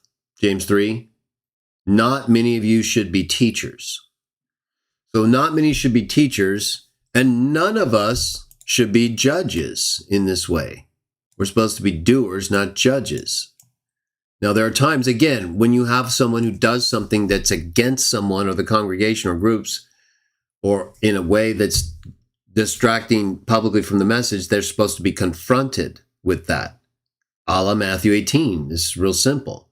So yes, we do judge when it comes to applying the standards we're told to use. But when that's not the case, when it's not a sin against you or an obvious conflict with the message where people are being confused and deceived. See, I would say this is all Watchtower and people in Trinity. They're the ones doing this. They're the ones who are constantly not only judging people, but setting up standards for judgment with their teachings. So they become the lawgivers and the judges of the laws they give. It's all beyond what's written. And then they say, well, you're speaking mean to me, so you're not bridling your tongue. Well, bridling your tongue in James means you're not supposed to lie. You're not supposed to boast. You're not supposed to speak evil of your brother or judge others. And you're not supposed to curse people and bless at the same time. We're going to get to that in a moment, so hang on. Well, I'm not seeing, other than the potential cursing that we're going to explore further in a moment, this explicit, association of the tongue with harshly rebuking non-Christians, right? No, in fact, I'm seeing something different than that. And I'm seeing that we're supposed to not do things for Christians, but they wouldn't necessarily apply to others. Now, maybe they do to some extent, but right here, it's pretty explicit to brothers. In any case, and what that constitutes you if you do it. Verse 12, there is one lawgiver who is able to save and to destroy. Who are you to judge another? Well, none of us are this one lawgiver, and none of us can save or destroy, can we? Now, sometimes, yes, I'll admit I say words like destroy. I'm going to destroy this guy's doctrine. We're in this space and do these things. Sometimes I think, unfortunately, use terms that are, excessive in their description of what we intend to do. But we don't have that power, right? We talk that way to motivate ourselves to get involved to the extent you have to see these things through, right? You kind of have to adopt an attitude sometimes in certain settings, whether it's, in this kind of apologetic dispute arena or anywhere in life where there's conflict. I think to some extent, while they're unfortunate and when they happen, to deal with them, there has to be a mindset. I mean, sometimes to be better or worse, more or less effective, you have to cultivate certain mindsets. Now, those might not always be right, but I think it's something we all do to the extent that we choose to, and our personality allows us to express it the way it comes out. So there's a lot of individual conduct that I think is hard for other people to, I don't know if I want to say accept or be comfortable with. I think it's just easier to be with what you're like, And when you're around things or people who aren't like you in certain ways, it becomes more and more uncomfortable depending on what it is. Religion is a hard thing. It's a sensitive subject, so you're kind of either in or out, like with Watchtower, Although I'm very open and fluid, I can deal with people as they are or as a religious person. That's what I think we're all supposed to do. But either way, we get involved with people who have a much harder time just chilling out, or they get more aggressive, like with Sam, and then you just have to deal with it. Or you're in a group like with Watchtower, where you're a bigger target, right? You're going door to door. Maybe you're getting in arguments with people. So then they start to see you as a target. Oh, you're part of this group and you're teaching these things. You're a little effective. Okay. So then you get in these contests, But really, that's just an unfortunate consequence of what we are and what kind of world we're in. Whether it's the New Testament or us, we devolve into arguments and things, debates and stuff that at times, again, it may be necessary because of what has happened, but they're not the ideal, right? They're not what we should be like striving for. They're just an unfortunate consequence of where we are. And that's where it becomes difficult to assess, because we're dealing with these foreign elements and we're like, this isn't supposed to be happening, but here it is, So it brings out sometimes the worst or difficult aspects of our personality, because it's not what we're expecting. Now, again, in today's world, we do have a higher expectation of being able to defend yourself in these extended debates, right? People are these apologists and they're trained more. And people are certainly more educated to dispute, I think, than most Christians would have been in the first century. So, in any case, it says right here, who are you to judge another? This is James, right? We're familiar with this from Paul frequently, or Jesus, Matthew 7. But here we get it in James, right? So that's also should be considered something that the tongue should not be involved with, right? This is what we're talking about. Come now, you who say today or tomorrow we will go to such and such a city and spend a year there, buy and sell and make a profit, whereas you do not know what will happen tomorrow. For what is your life? It is even a vapor that appears for a little time and then vanishes away. Instead, you ought to say, if the Lord wills, we shall live and do this or that. But now you boast. There's that word again, right? It's been brought up several times here in connection with the tongue. You boast in your arrogance. All such boasting is evil. So can we agree that we've seen boasting come up twice before from the start of chapter 3? And here it's very explicit, right? You're not supposed to boast in your arrogance. So using our tongue to boast arrogantly is evil. That's clear. We'll all fail here, but we should definitely not cultivate this type of use of our tongue, correct? We should be trying not to do this. That is, use our tongue to boast in our arrogance, because all such boasting is evil. So any arrogant boasting, is this not clear? Do we all agree here? Using the tongue to arrogantly boast is evil.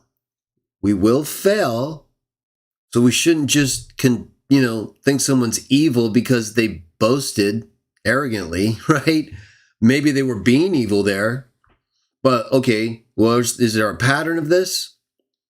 Are they repeatedly boasting arrogantly? Well, then there's a problem, right? It says right here. So how could it not be a problem? If it keeps happening, right? It's going to happen. We can't be, we know this if we're a Christian, but it shouldn't just keep happening. If it does, well, then we have to moderate our involvement with such a person, or if it's us, we got to really get to work, right? We got to keep, there's a problem here. Then we have to be honest with ourselves and say, no, I got a problem. For some reason, I think more of myself than I should. Now, I don't think I do this.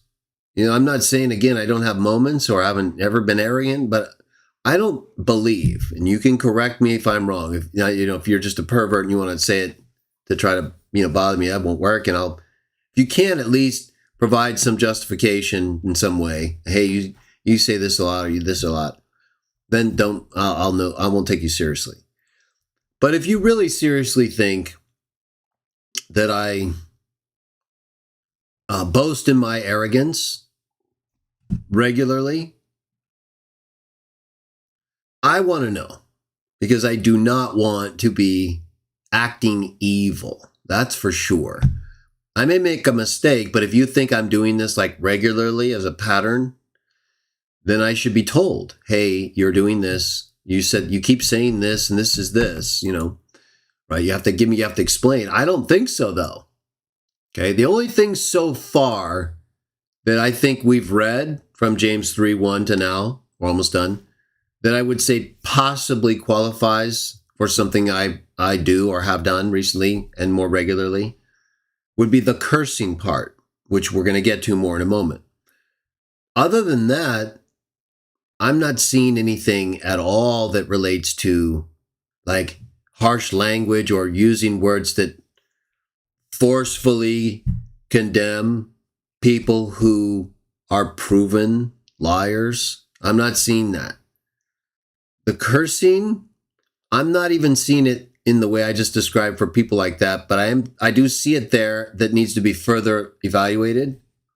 Before we do that, real quickly, right? So this is clear. No question. One more verse. Therefore, to him who knows to do good and does not do it, to him it is a sin. Okay. So right here, if you know, right, that you're convinced, right, this is somewhat individualistic, right? Because God will judge us based on what he knows we know and whether or not we kept doing it. Whereas other people might not, right? Know if you know. We don't always know if a person knows, but God would know. So if you know for sure and you don't do it, or do it and you know it's wrong, and it's a sin. Let's put it in a more active sense, but it's related to this. This is directly related to this, by the way, right?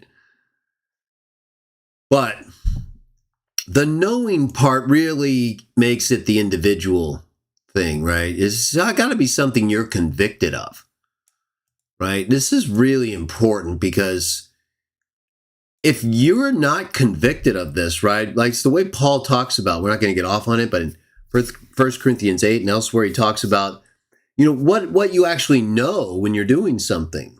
That's what matters. Jesus says the same thing as well in different terms. So that still doesn't mean people aren't going to react to what they see, whether you know you're doing something wrong. That's where the conflict happens. When someone doesn't think they're doing something wrong, but someone else is like, they think you are, or the other. So that's when it's like, okay, that's when you have to ask yourself, am I? And if the person saying it knows you're not, but wants other people to think you are, they almost always get off the hook just by making the accusation, when in fact, what's being accused most times is not only something every one of us has done or will do, like it said, it's usually not exactly what they're talking about. Because look right here, again, you can see it's very clear, right? You got to know whether you're doing something wrong or not for it to be a sin. Everything but the cursing really doesn't relate to something I think I've been doing more regularly or regularly at all that would be a problem with the tongue. And all of these things that it does mention clearly, again, other than cursing, which we'll get to in a moment, would apply to the people who are saying these things. So for example, if we go back, there's one specific thing I want to show from chapter 3 right here. So I would say in the context of the tongue, right? All these people that regularly bring up texts like James 3 and 4 and the use of the tongue when I'm like verbally going after Sam and others like him for things that are true in my view, right? Whether it's their weight, their appearance, their attitude, their actions, their teachings. Regardless of the terms I choose to use, everything I'm saying, like fat, lying, they're true, right? Now, I get descriptive in ways that I think are just, the way I choose to do it in the time we're in and the place I am, right? We're not all regionally the same. We don't all use the same words, right? We're in different parts of the world in many cases. We're different, even in different states of America. We don't all use the same words the same way. The South uses words differently than in the North or out here on the West Coast. And the East Coast has its own set of terms that we wouldn't use here. And across the world, it's the same thing. Now, there is still a sort of standard, you can kind of assess. I think we should meet. But I would tell you that, this is just one thing, right? I can get to the rest of it, and I will. The boasting, arrogant boasting, right? That was like given the most attention and direct, explicit condemnation in terms of using our tongue. Now, blessing and cursing is spoken. It says we ought not to. It says you're going to do it for sure. No one is going to be able to not do this, or you're perfect. But you ought not do this. But then he goes on, right? And whether you want to say he makes a distinction in terms of what you ought do or can do, I think he does, right? He goes on and lists several examples of things that can't happen. That's more like the evil boasting, right? Or some things like you can resist as a heterosexual, you can resist homosexuality, right? Most of you. But you probably have a more difficult time with heterosexuality. You see? So,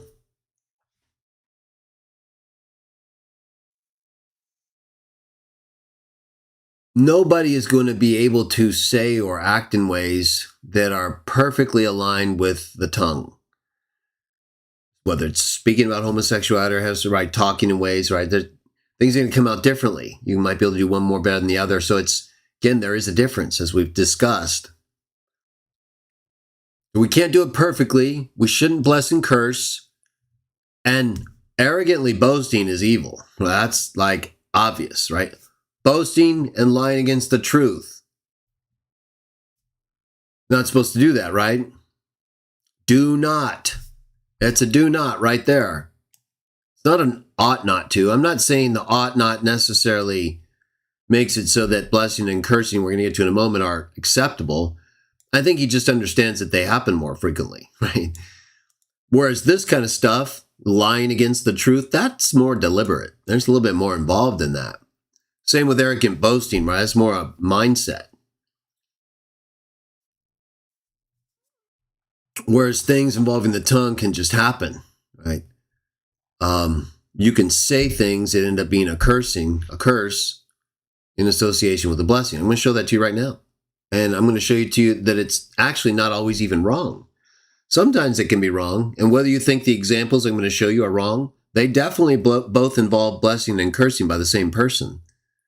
So you either think that person is wrong in that case, or they're doing it in a way different than here, right? What does he say? James 3.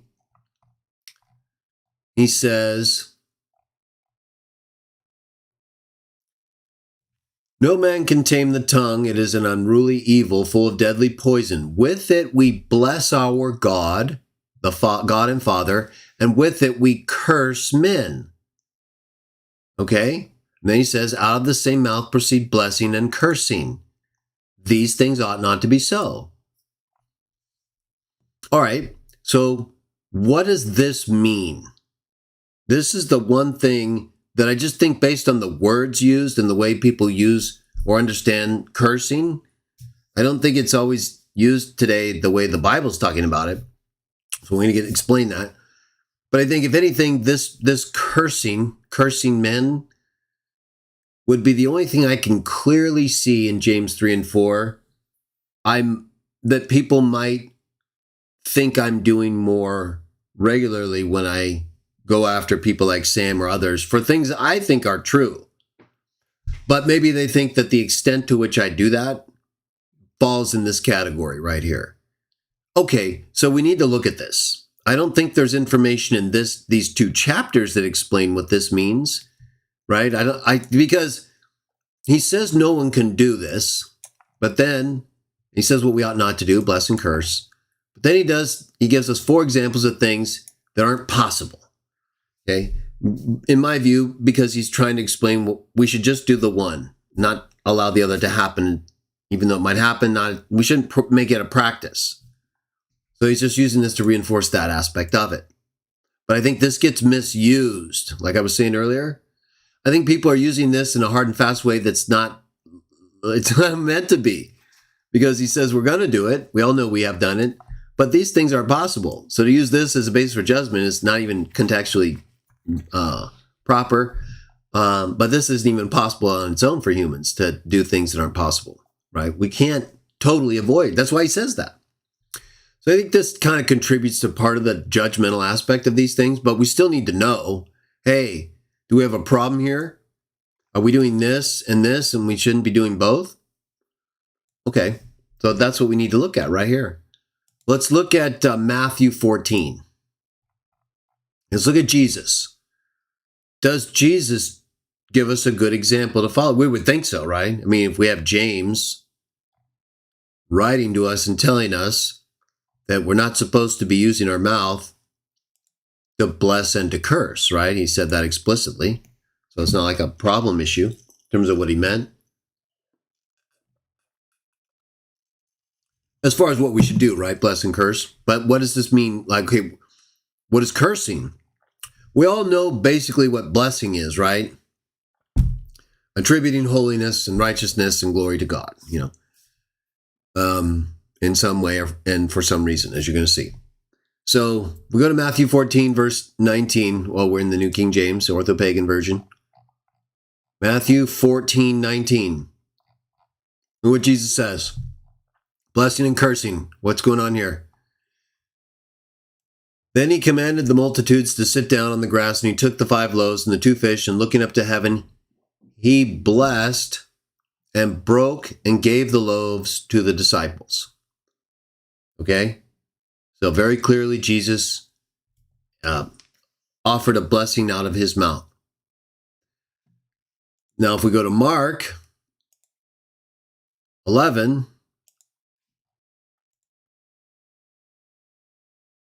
look at what it says in verse 14. In response, Jesus said to it, that is the fig tree, let no one eat fruit from you ever again. Now, if you go down to verse 21, it makes it more clear exactly what that involved. And Peter, remembering, verse 20, now in the morning as they passed by, they saw the fig tree dried up from the roots.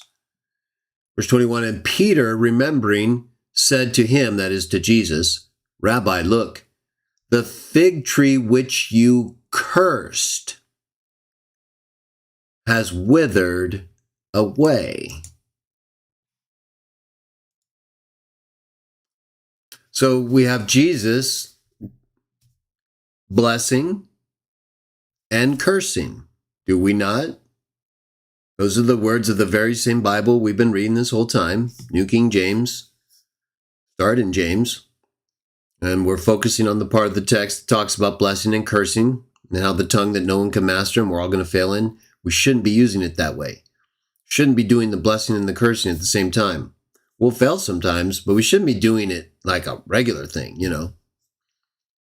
and teaching others to do it. Why is Jesus doing that? Why is Jesus using the same mouth that he has, blessing and cursing? Well, what about Matthew 25? Look at this. Matthew 25.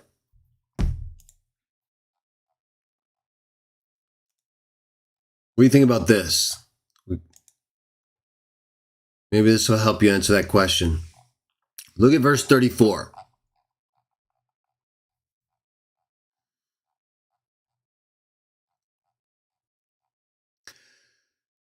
Then the king will say to those on his right hand, come, you blessed of my Father, Inherit the kingdom prepared for you from the founding of the world. You see that right there? Come, you blessed of my Father. So he's conveying a blessing, right? He's sat down on his throne. This is him when he returns, the king. He's talking to the sheep on his right hand, or on the left, I'm sorry. No, the left. He's talking to the sheep on his right, but the goats are on his left. My apologies. And he's blessing. He's conveying blessings from his Father. Come, you blessed of my Father. Then, in verse 41, he says to those on his left, depart from me, you cursed, into the everlasting fire prepared for the devil and his angels. So we have Jesus here, in addition to the blessing he gave earlier, and he blesses many times, of course, in the God. I just picked a couple. And here, blessing them as well in the same account. Same people, well, people on the left, people on the right, but they're all right before him, right? All the people in front of him. So he's blessing the ones on his right, and he's cursing the ones on his left. Do you think when James says, brothers, you ought not to be using your tongue to bless and to curse? You shouldn't be doing that. The same, blessing and cursing shouldn't come out of the same mouth. Now, again, he knew it would happen, and we understand it, and we understand that he doesn't want us to do it, right? Even though it happens, he doesn't want us to do it. Bless and curse at the same time, or out of the same mouth, right? So, why does Jesus do it?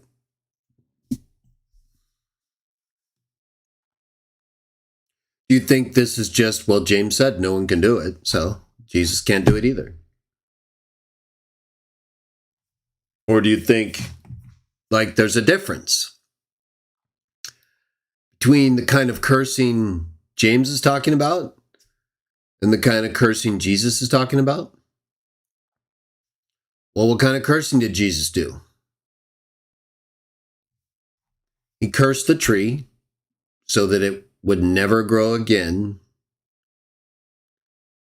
And he's cursing these people so that they never live again, right? Gone.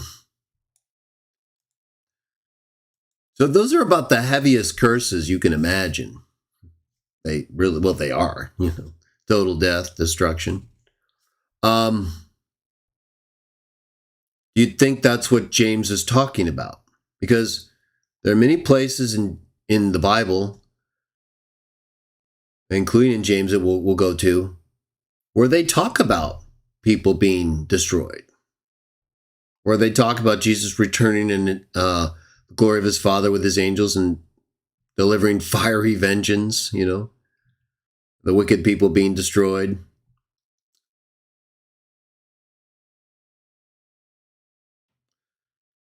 So that can't be what they're talking about, huh?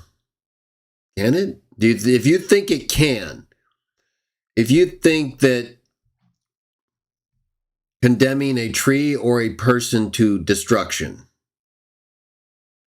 is not what James is talking about, or I'm sorry, is in this case, let me know. Put it in the chat and say, I think James is talking about death and destruction for human and non-human living things that you curse. I think that's what he's talking about. You're not supposed to do that. You're not supposed to have the same destructive cursing for humans or animals or plants, I guess, we'll say. Plant like the tree. You're not supposed to come out of the same mouth that blesses. Let me know if you think that's what James is talking about. And if so, if you think that, I want you to explain why Jesus does that. Okay, now maybe you think, well, he's different, right? So he can do that and we can't. So James, even though he doesn't say that, he's talking about everyone besides Jesus, like men who can't do this, like he said, just sinners. So he's not really talking about Jesus. So yeah, Jesus does it, even though we are supposed to look to Jesus as our example, right? Follow him. He's different in this way. Maybe that's what a person would come up with and say. But everybody else then shouldn't be doing that, right? Blessing and cursing of the same mouth, just Jesus. Is that the point, the position you're taking? Okay, so let's go to Ephesians 1. Let's go to Ephesians chapter 1. Everybody loves this text, right? This is one of Sam's favorite texts, actually. One of mine, too. We actually both agree here. Although we don't agree on what it means. It's just in terms of being a favorite. Of course, I'm kidding where he's concerned. Blessed be the God and Father. Blessed, right? We got some blessing going on here. In this case, the God and Father. That's right. So we have a God. This is the God. A God, the God. This is an individual God. The Father, the one God. Right. He's the God that's our God that Jesus says is his and our God. Father. Right. No, they can represent him and their individual spirits, but they're just the one God, the Father.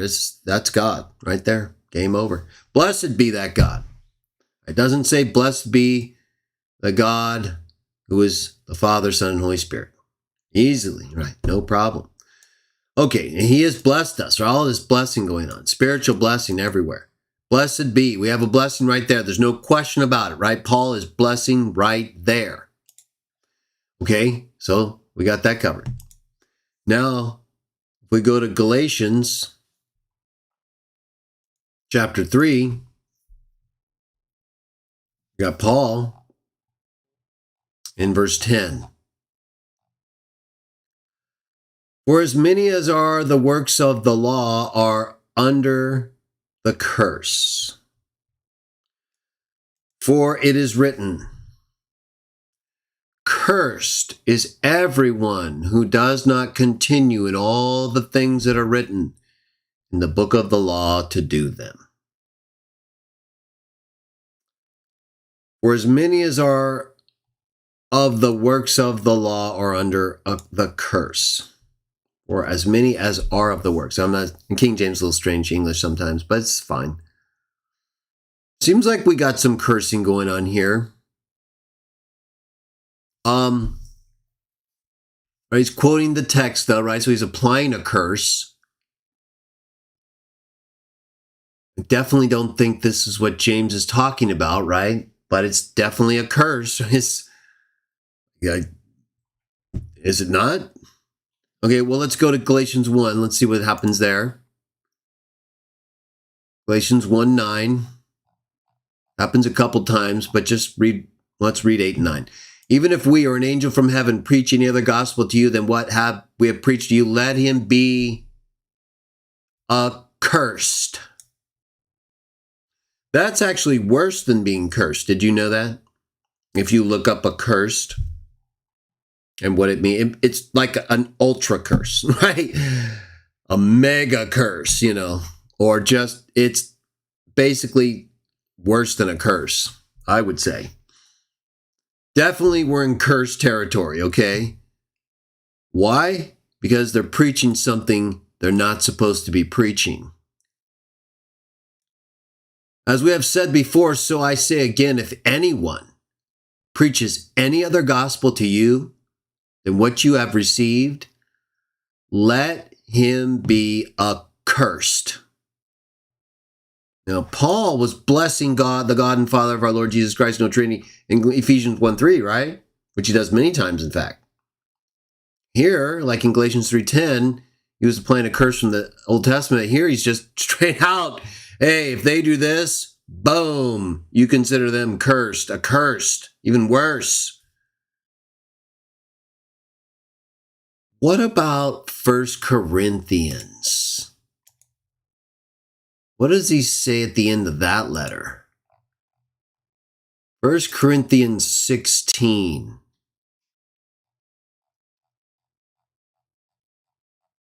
21 through 22. Probably he's just going to bless everybody and God and just, be so nice and warm and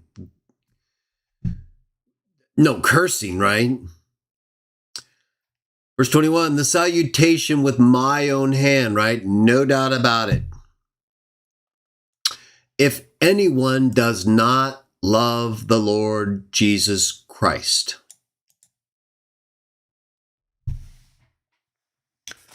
What does it say we're supposed to do?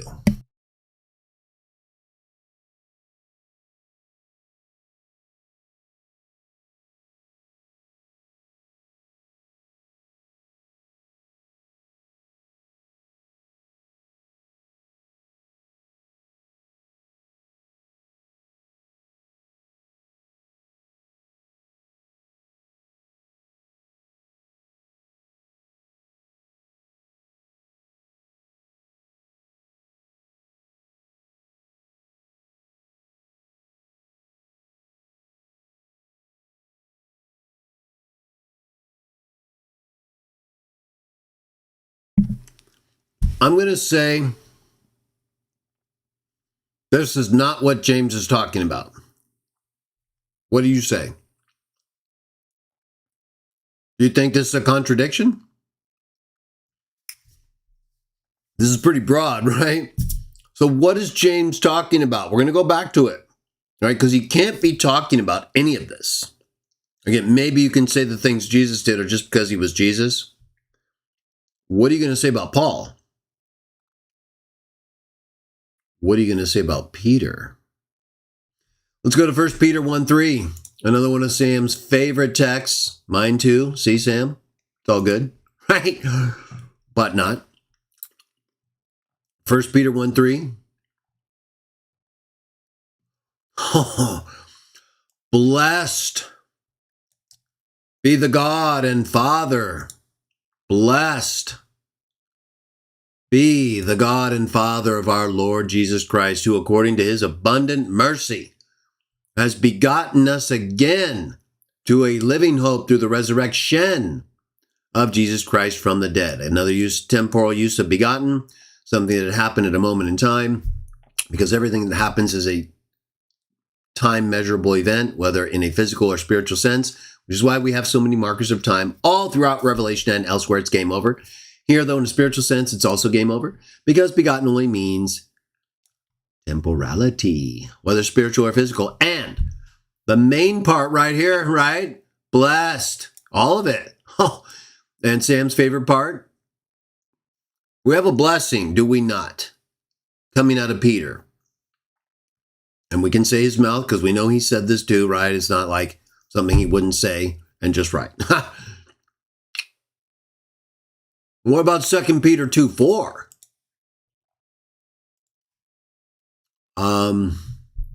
What could be going on there? I'm sorry, 2 Peter 2:14. We just saw Peter blessing God and God the Father, just like Paul, right? All these blessings, right? There's 14. Well, let's start in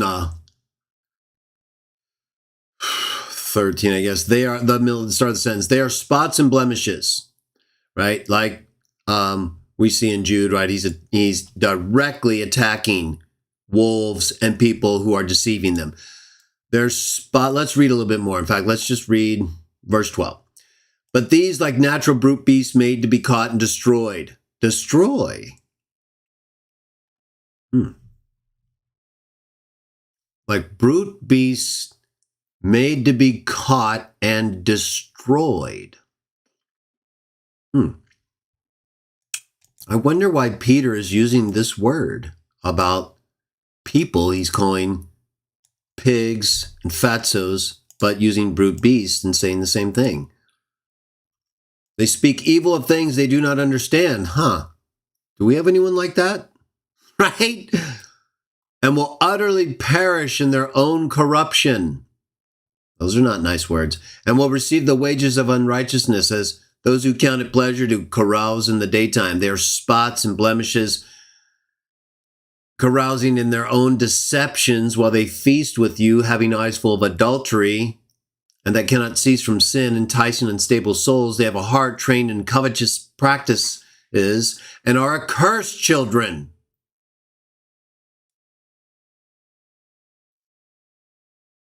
You know, I didn't see anything in here about harshly confronting and descriptively resisting perverts, fags, and wolves, right? No, in fact, I saw some of that, even to the point of destruction, and lots of other stuff. But we're getting a curse here, aren't we? Yeah. From the one who blessed God and the God and Father of our Lord Jesus Christ. So what does this mean, everyone? Do you think James is talking about what Jesus did in terms of blessing and cursing? He cursed the tree and he cursed people who were unrighteous. Do you think James is talking about the blessing and cursing that Paul gave?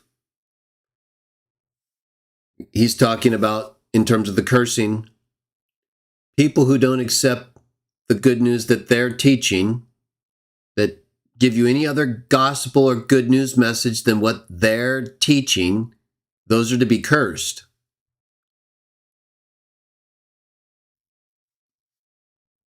And he said, anyone who doesn't love the Lord Jesus is to be accursed. Now, do you think James was talking about that? I mean, these are the highest level curses you can do, right? Well, what's James talking about? Do you think he's talking about what Peter's talking about? Right here? That you're not supposed to curse people like this?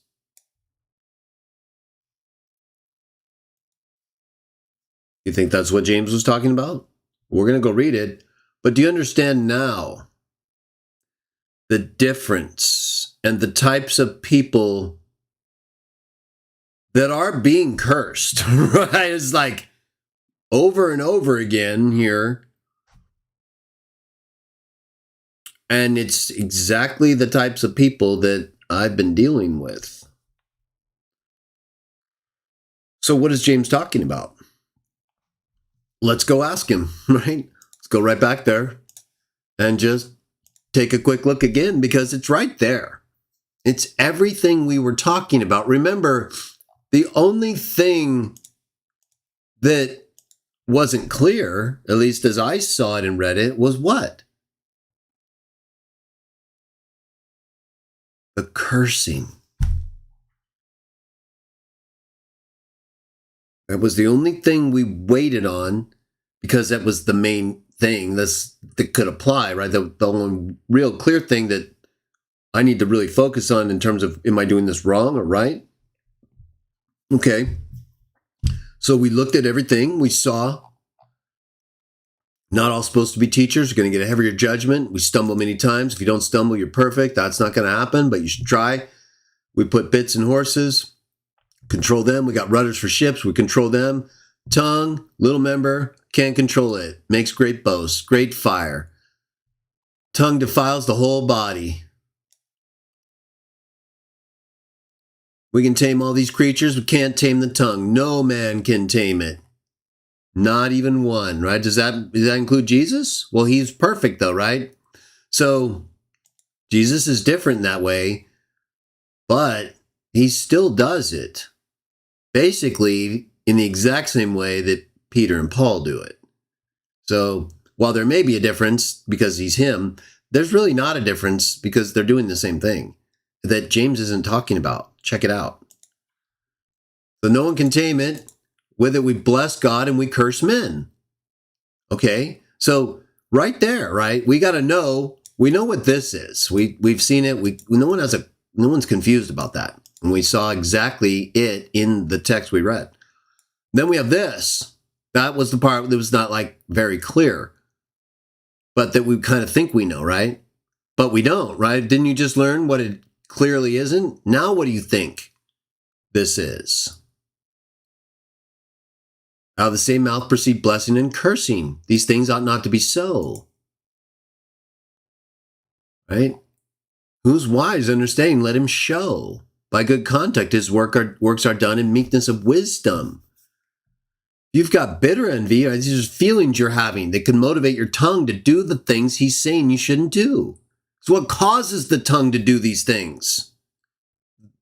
This is telling you the motivation of the people he's talking about. People who have bitter envy and self-seeking in their hearts. And who what? Boast and lie against the truth. With boasting, using the tongue, being like the main thing, arrogantly boasting, right? He goes on to say, we're going to see this, you'll just take a look at it in a minute. But all this right here, right? This is all connected directly with the use of the tongue and why. You have these feelings, you have this jealousy, this bitterness, right? Makes you lie and speak against the truth and boast. You're not supposed to have that kind of motivation or wisdom. That's demonic. That's where confusion and evil is. Sam! No, you're supposed to have wisdom from above that's pure, gentle, ready to yield. Does that sound like Sam? No, full of mercy, good fruits, without partiality and without hypocrisy. Right, and then we went on to read in chapter 4 about, right, they got all these fights. They're doing all these things. They're adulterers. He calls them these names. So he's clearly not talking about descriptively calling people things that are very offensive.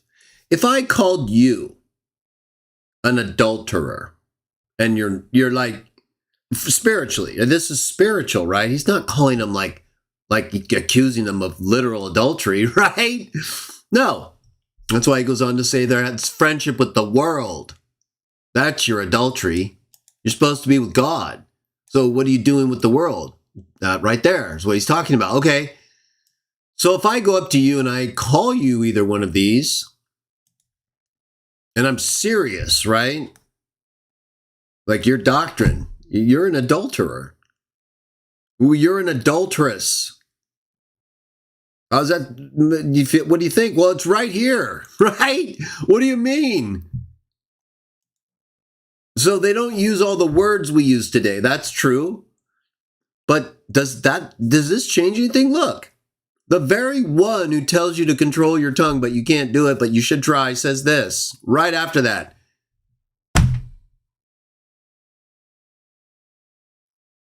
That if I said to you in any kind of serious way, you would think you're like Sam. And sometimes Sam will say that. He's not really wrong when he goes over the top, right? And he says it to everybody and their mothers, right?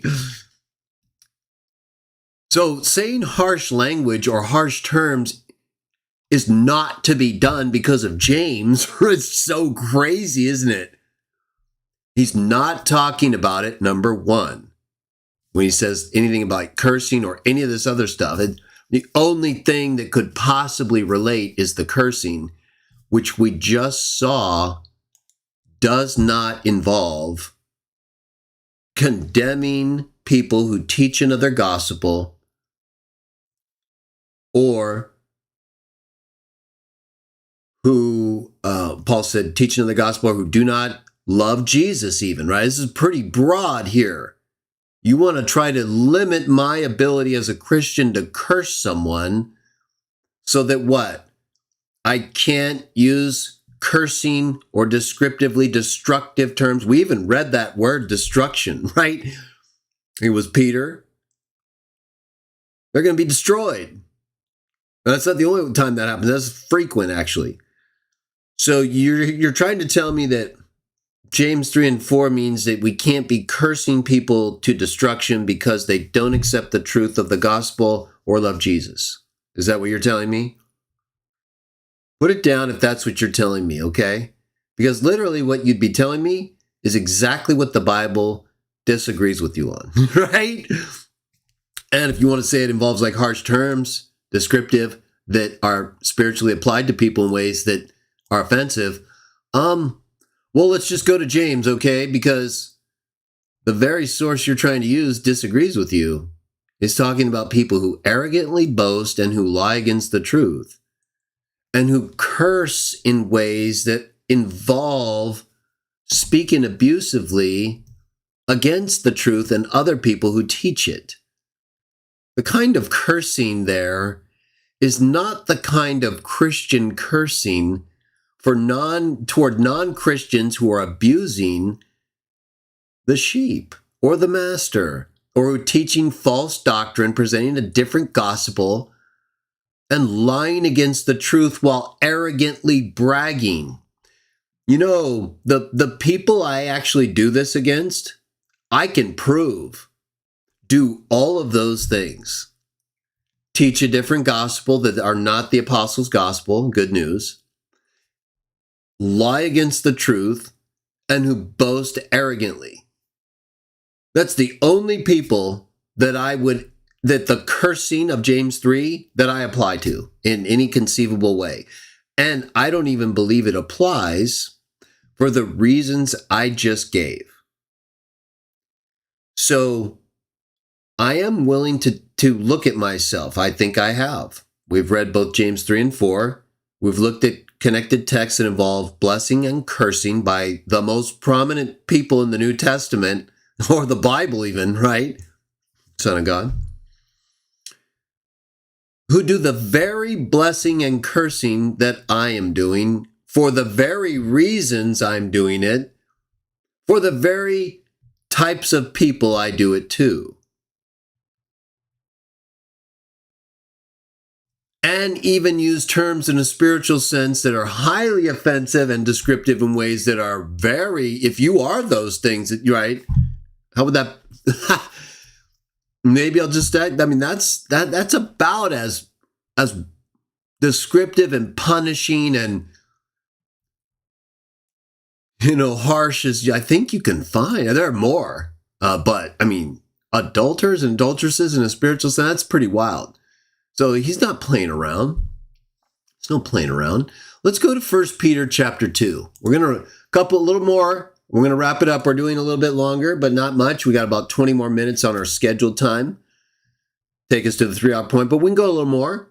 Let's go to first. We're going to now talk about milk, right? We kind of have been overlapping a little, but mostly focused on this blessing and cursing and this use of the tongue and what's the standard, right? For teachers, especially like me, am I regularly going against something I shouldn't be or doing something I should never even do? Well, we know that's not true because we can't all do it. And I don't even believe in any sense I'm doing the kind of cursing those chapters are talking about.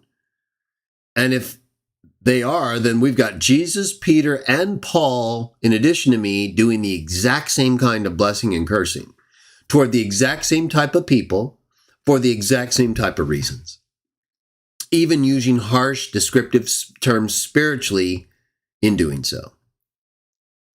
So I don't agree, and I think you're wrong. I think you're judging. In fact, what's happening is the people using James 3 and 4, it says right in there, you're not supposed to be judging one another. That's exactly what you all are doing, you Watchtower queers and you others. I mean queers in a spiritual sense, like adulteress. You see how that works? Yes, we are allowed to do this. You're preaching a different gospel. You're pagans. You're actually destroying a lot of people. I should be a lot more harsh on you. Watchtower, especially since I know so much, but I also agree with you on some things and I try to work with you to help you all.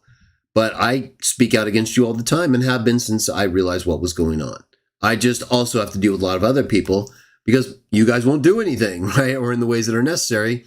So I've got to stand up to these other people who are directly attacking our most cherished beliefs, not just the Watchtower stuff, for you guys. And then you guys will blame me for doing that when I'm doing exactly what is correct as far as I can see and show, and you're not. You're lying against the truth. Most of you speak arrogantly or boast arrogantly. Certainly the non-Watchtower people like Sam that I'm going after does that. You both lie against the truth.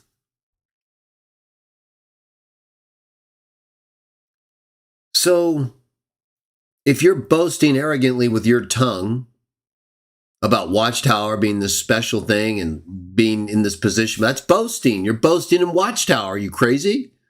It's arrogant boasting that you're special and better than us because you're with people like them when you're worse, much worse. And then there's Sam, right? We don't need to comment on the arrogant boasting there. And you're both lying against the truth. You're both presenting a different gospel, Watchtower and Sam, or Catholics. You can name them all, right? They don't all, not every Protestant or ortho-pagan boasts as arrogantly as Sam or Watchtower, right? They're all a little different, but they're all presenting a different gospel. They're all cursed. Do they love Jesus? Well, why are they making all these statues and icons of him when we're told not to do that and to guard ourselves from it? You don't have any example of that. And you're having people believe in all these other things, these councils and creeds and later doctrines that are beyond what's written. So how could you love Jesus? You literally condemn him as he's presented in the Bible, right? They're the exact people that are to be cursed where appropriate. And that's determined by each individual, because how would you know of it, whether it's right? Well, you wouldn't, unless you're using what's right, and that is the examples and texts that I just cited, and you're conscious toward God. And he's going to know if that's what you're doing it for or not. And other people can only really weigh in on it if it's sinning against them, according to Matthew 18, and or taken away from the message, like the gospel, that is distorting it. A problem for it. I'm defending against the problem for it. Don't you see? They've got you guys all twisted.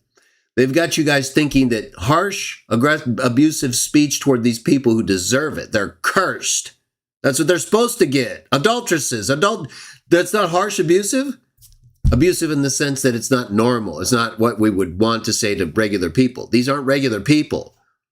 They need to be punished, right? It's called punishment. That's why they're called those things. That's why he says they're going to be destroyed. You're not supposed to be thinking of them in these ways where like the Protestant pagans have been doing with Sam, like he's just going to come back. No, you guys should have figured that out a long time ago. But what? David used that as an excuse. I thought I could bring him over, right? You all use that. The ortho-pagans said that. The Catholics say that. You're not supposed to be doing that. What does the Bible say? We're going to read in a moment. One plants, one waters, God makes it grow. If God hasn't made it grow in Sam by now, what the hell are you thinking? It's not up to you. Why would you think that you can do anything? It says right there, you plant, you water. So did it say you're going to change him? You thought you could change him? You thought you can change anybody? You can barely change your underwear. So why don't you stop thinking that way and stop causing so many problems, okay? Because you think so much of yourself. We're going to move on to our last section. Let's go to 1 Peter 2. And we're going to just read a few more texts about this milk and food, right? What should we be doing? What kind of teaching, right?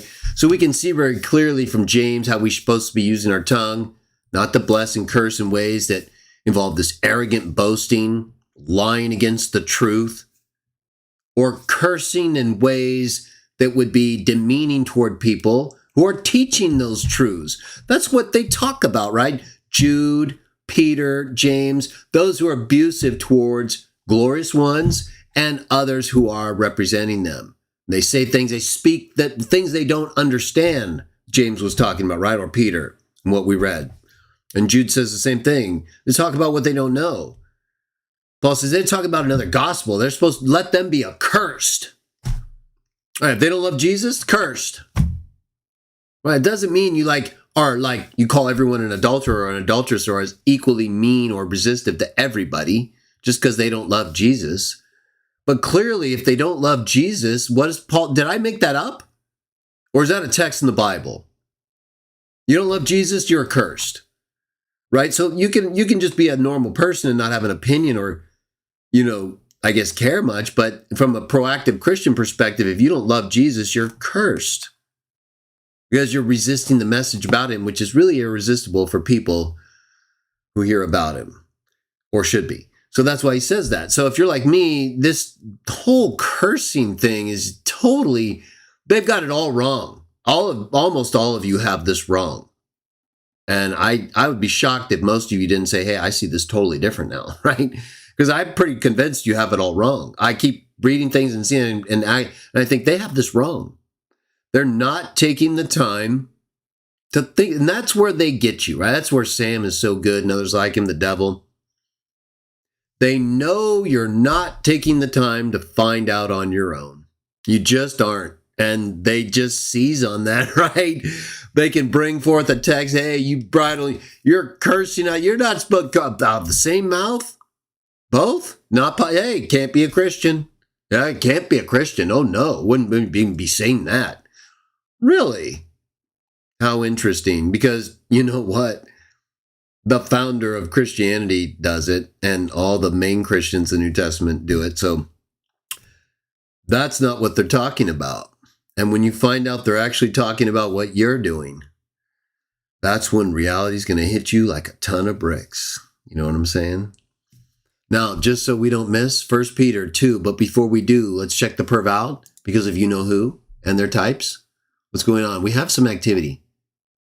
Something was going on here. All right, we had something happening here. Let's just make sure. Hopefully it's right. But what happened? There were like a ton of messages gone.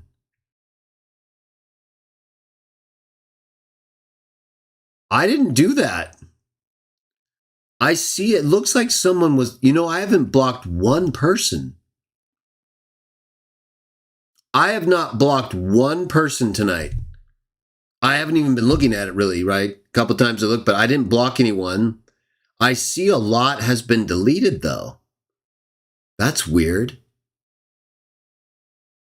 I wonder what happened. I don't know. Did they delete their messages? I saw them there as deleted real quick, and then they were just gone. Do you guys know what happened there? Let me refresh it. Hopefully this won't create a problem, but let me just try, because that's just too weird. I did this before, and it didn't create a problem. I'm going to refresh, though. Okay, so it still seemed some guy was commenting nonsense. Okay, well, either he deleted himself or someone came in or YouTube did it, but it looks like other people are gone. I wasn't Everett Commodore here. I don't see his comment. I don't know what happened. That's weird. I didn't do anything. So I don't know what happened. Either way, that was weird.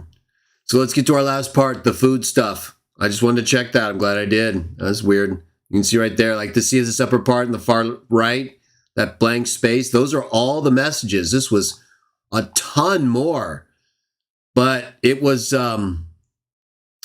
it showed them all as deleted real quickly when I first checked it. And then what you just saw.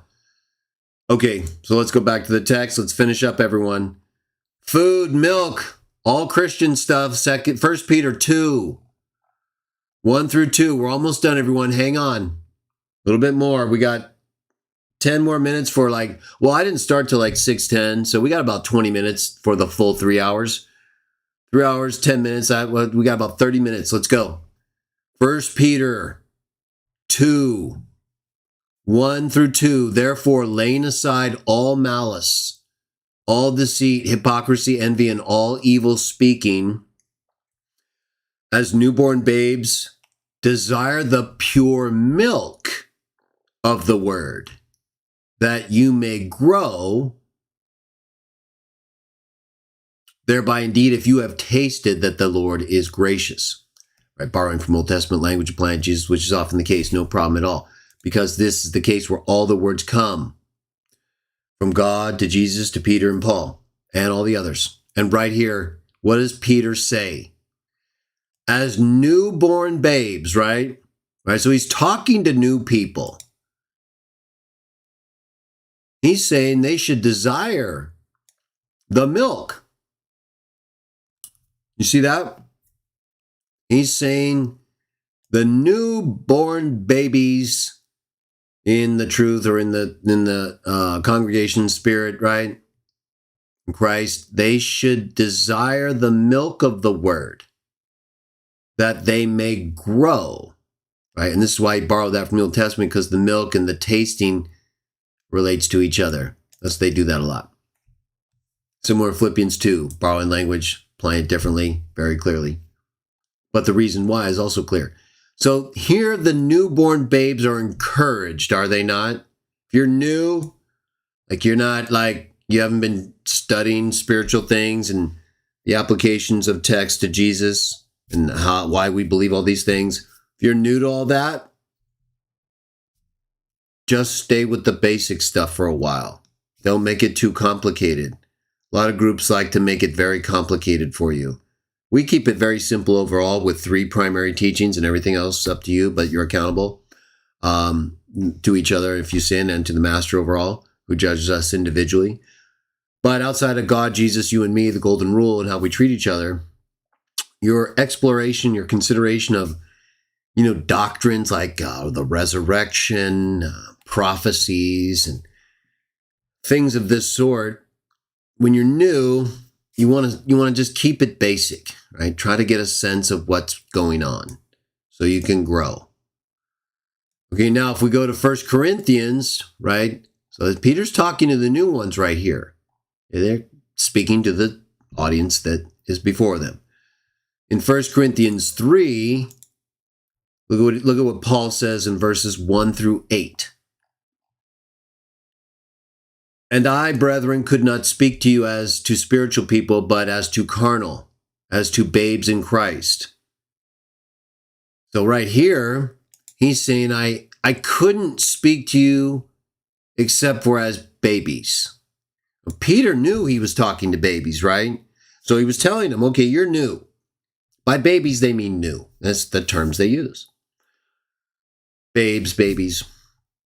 He says babes, but I'm expanding upon it because he's talking about, right? Babes in Christ. It's figurative. So Peter knew he was talking to them and said, hang in there. Yeah, that's where you're supposed to be. You stay basic, you'll grow, right? But Paul's like following up, like maybe not necessarily directly with those same people, but people who would have been like that for a while, but they haven't grown. Peter said you're supposed to stay with the milk while you're young and grow like a regular baby. Right? Paul's saying, well, I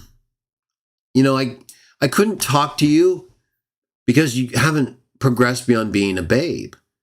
So I fed you with milk, just like what Peter said, right? Now they're both using milk for the babes, but Paul's like, okay, it's like he wants to go beyond that, right? He's like, by now you should have been beyond this. So he says, I can't talk to you except for the same milk that you're supposed to be growing from. He says, for until now you were not able to receive it. And even now you are still not able. Okay, so they made a little growth. I fed you milk and not solid food until now you were not able. But even now you're not ready. So there's been maybe just barely any growth. You're still carnal, for where there are envy, strife, divisions among you, you are not carnal and behaving like mere men. Okay, so what's he talking about here? What's keeping them from the better food? What's keeping them with the milk? Why are they not getting past the milk? He says right here, right? Envy, strife, and divisions. Right there. This is why that's what they keep you in, with the constant repetition of the same questions and issues, because they'll never stop these things. They'll only promote them. Now, you will never, ever get the answers. Why? You need the other kind of food, the kind you can't be given because you won't get out of the milk. You won't keep staying in the same place.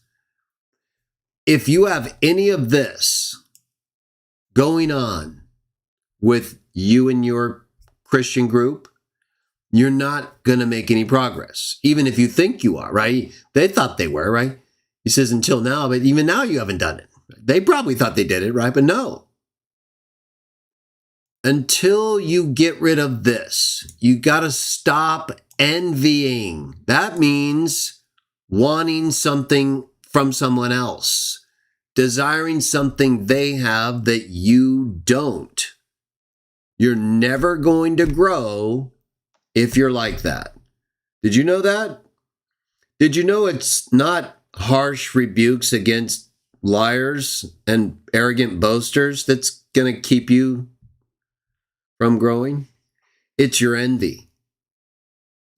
It's the strife you allow to go on. It's your divisions with each other. The arguments you keep bringing up and you never figure anything out. Right, that's why you never figure anything out. For when one says, I am of Paul, another says, I'm of Apollos, are you not being carnal? Are you not being this way? Can't grow. Right? One says, well, I prefer this person. Oh, I like this person. I don't like that person. Right there, it's over. You don't need to ask yourself why you're not growing anymore. You don't need to ask yourself anything. Just know you are not going to grow. Divisions, envy, strife with one another over different people.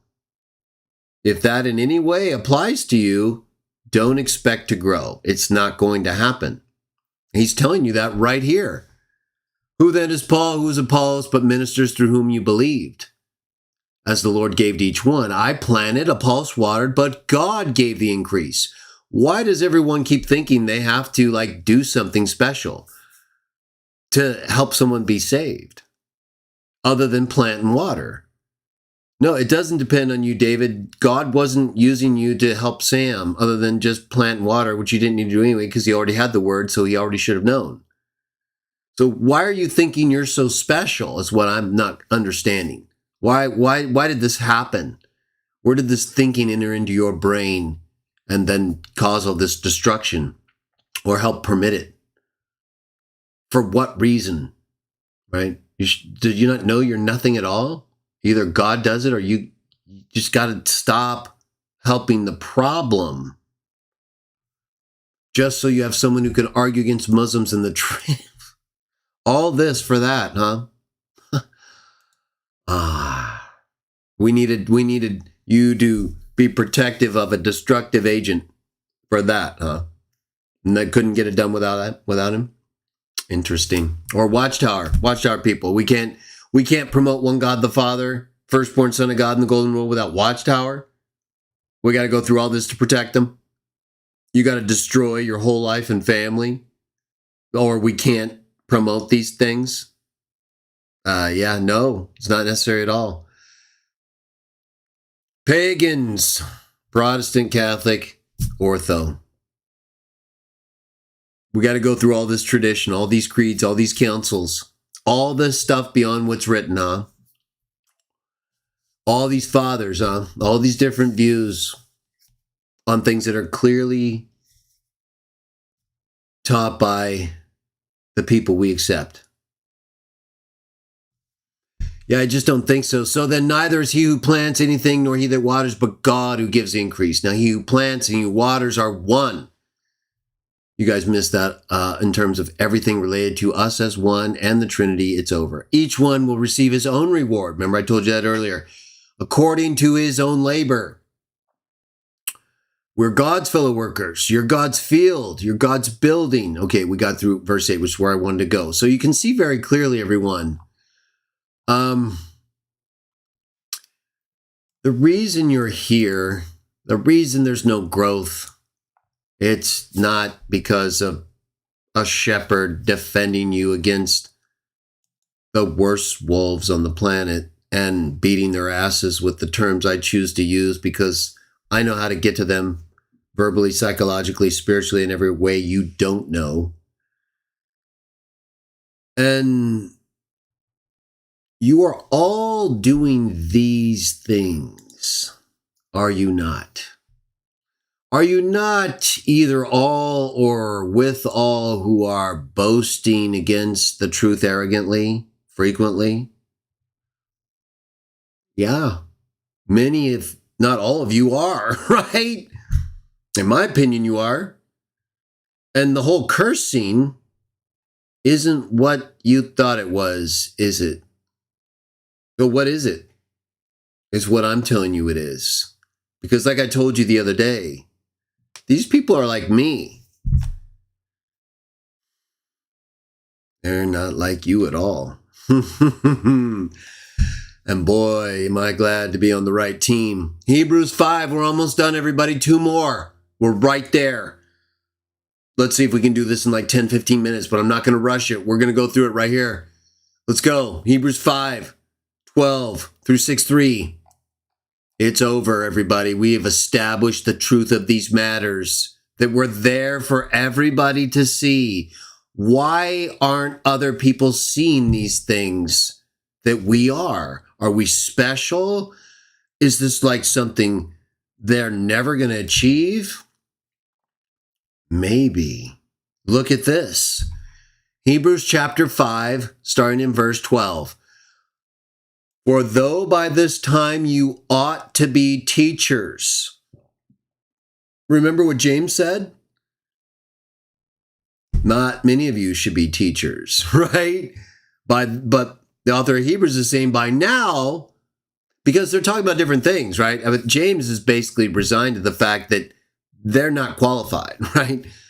Not many of you should be teachers, right? You guys are getting all this wrong, right? They look at how wrong they get James 3 and 4, okay? So that's why he's saying that in James. Most people aren't qualified to be, they're not qualified to be talking at all, right? Well, that's why we have to do all this, because of all the bullshit and crap and confusion they bring forth. We have to spend all this time, right? Why? Because by now, you should know. Okay, by now you should know. But you need someone to teach you again.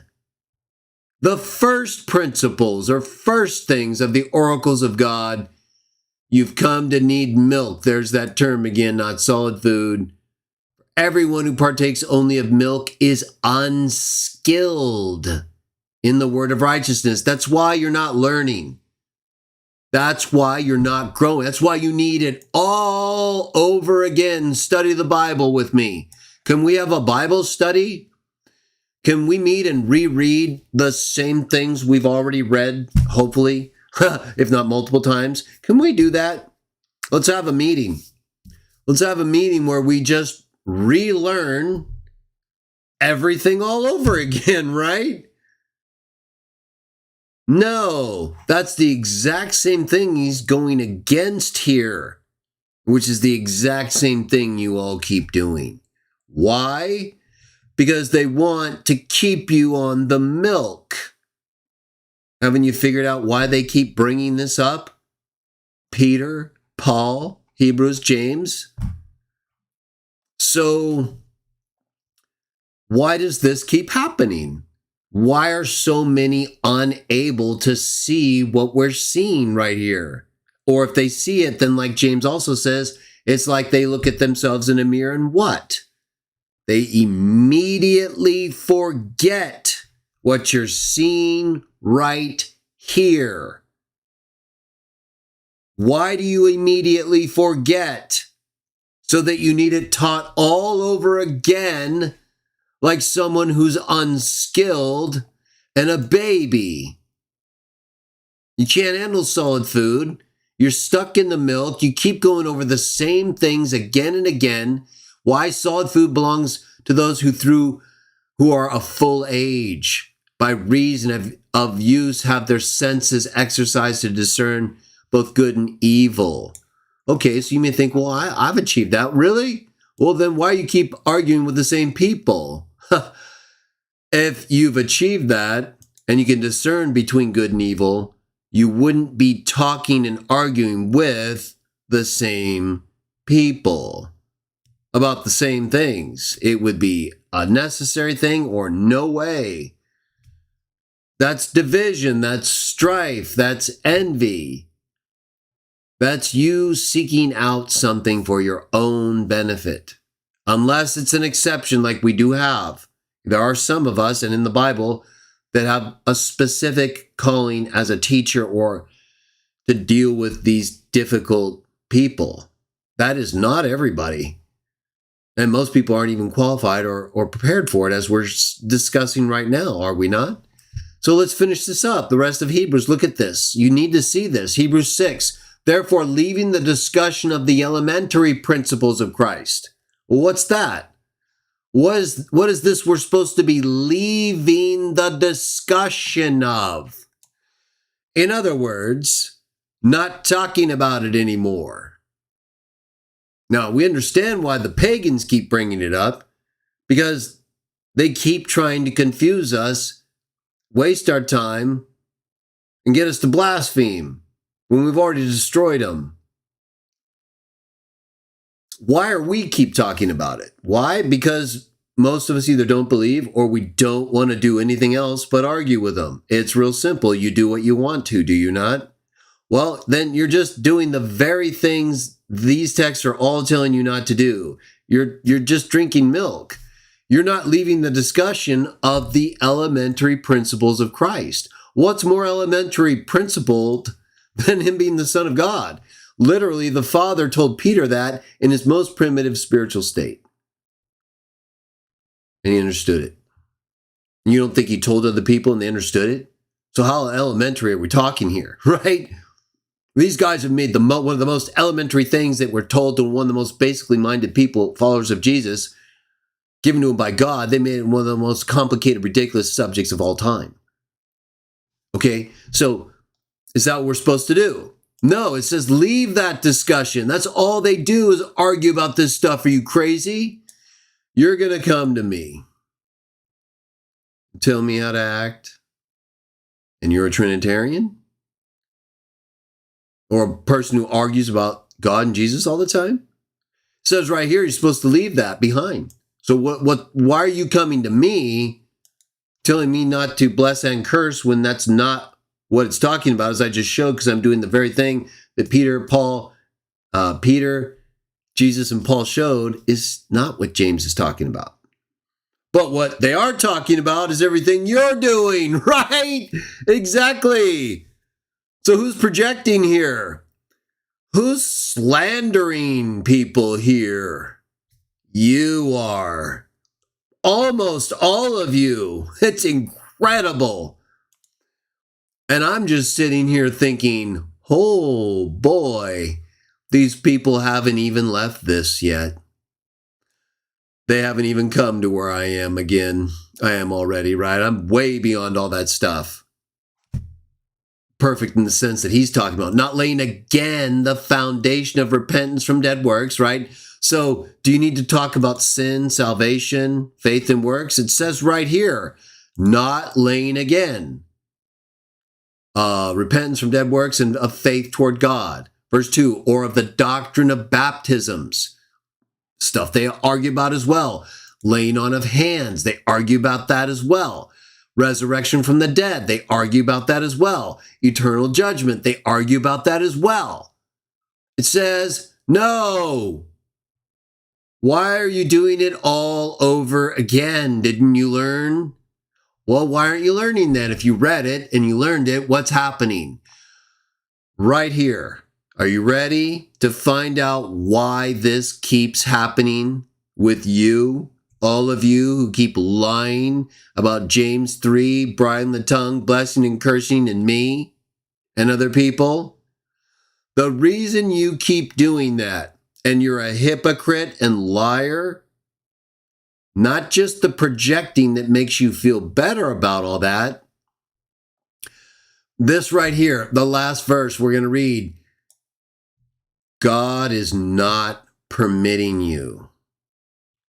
You see, he says, leave the discussion and the elementary things and stop doing all of this all over again. And this we will do if what? You're going to do it if what?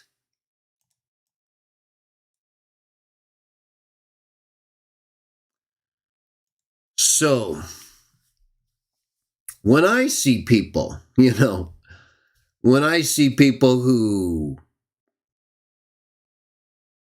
are just slandering me and others by totally misapplying the texts that actually apply to them. Even the cursing part, right? Proven by what they're doing to me and others. Lying against the truth while you're boasting arrogantly that you have it. Boy, I got to tell you, I feel really good. How about you? Let's end with this verse from James, right? Let's go back to James real quick. The big James, right? Exactly. The James that fits exactly with what we teach and how we act. So I'm going to keep teaching, everybody. That's the good news. I didn't see anything that would be a problem in a way that I would need to change anything, really, right? If you disagree, you think I missed something, please point that out to me, because I think I went through it very clearly on what James is talking about, what cursing involves, and how I'm not seeing at all what I'm doing against people that are said to be cursed and to be accursed did and said we should be doing. Let's finish with James, James 5. I'll be back next Friday, everybody. Have a great week. Enjoy this week. Get your stuff done. Be happy. Praise Jah. Follow the sun. And treat each other the way you want to be treated. When it comes to people who are not teaching the correct gospel and who are lying against the truth, boastfully arrogant, and who don't love Jesus, they're cursed. You are permitted to curse them. They are not to be followed or promoted in any way. Should you go out of your way to create problems and issues? No. Follow what they did. I read you all the text. I don't know, what else am I supposed to tell you? Did I make something up or add it? No, I don't think so. If you think so, your job is to tell me, because otherwise I'm just telling you what's written. Speaking of which, James 5, 7 through 12. Last text, we're done. 7 through 12, James 5. This is the big section, so let's listen to him. Big subject, right? 3 and 4. Now we're in 5. Therefore be patient, brethren, until the coming of the Lord. See how the farmer waits for the precious fruit of the earth, waiting patiently for it until it receives the early and later rain. You also be patient. Establish your hearts, for the coming of the Lord is at hand. Do not grumble against one another, lest you be condemned. I don't know how much more clear you can get from this. And there's no other accounts involving Jesus, Peter, or Paul that are going to help you out. So I highly recommend you stop doing this. You're going to have a lot of problems. Behold, the judge is at the door. Speaking of problems. My brethren, take the prophets who spoke in the name of the Lord as an example of the suffering and patience. In other words, shut your mouth unless you're being sinned against, or unless the gospel is being distorted and perverted by people who don't love Jesus. Indeed, we count them blessed who endure. You've heard of the perseverance of Job and have seen the end intended by the Lord, that the Lord is very compassionate and merciful. So you better be. But above all, my brethren, do not swear. Ho ho! Right there, right? Is this what I've been doing? We use that word cursing, swearing. You know, those words today, other than the cursing, is basically the same kind of, although it can be other things, kind of like swearing, right? That's not what these texts are talking about. The cursing may be a little bit there in the terms of the overlap on the curse level meaning, but the swearing, like using words that are like, that I sometimes will use, that we've talked about and that can be used and are legal, and they're more regional, and they're not explicitly condemned in any of these texts, right? If in fact they're even used potentially or synonymous. What is the swearing? So we dealt with the cursing, right? We know that's not me. We know it's all them, no Trinity. Above all, brothers, do not swear either by heaven or by earth or with any other oath. Like Constantine, it's over. But let your yes be yes. In other words, when I say no or yes, game over. When you say no or yes, game over. If someone tries to change your no to a yes like Watchtower, where are they from? Ha ha! Lest you fall into judgment. And what did Jesus say? Let your yes mean yes, your no mean no. That's who he's quoting right here, right? Well, what does Jesus add beyond this that he's quoting? Anything more is from the wicked one. So, when someone tells you no, and you come back and don't accept that, who are you from? Exactly. Wicked one. When someone says yes, that's just yes. Don't try to change it to a no. And this swearing is not using words, harsh words, condemning words to those who are cursed for perverting the gospel handed on to us and for not loving the master.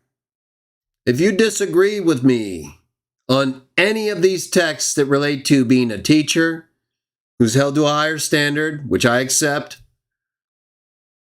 and any other text you might try to bring in, it has to be in agreement with all these texts.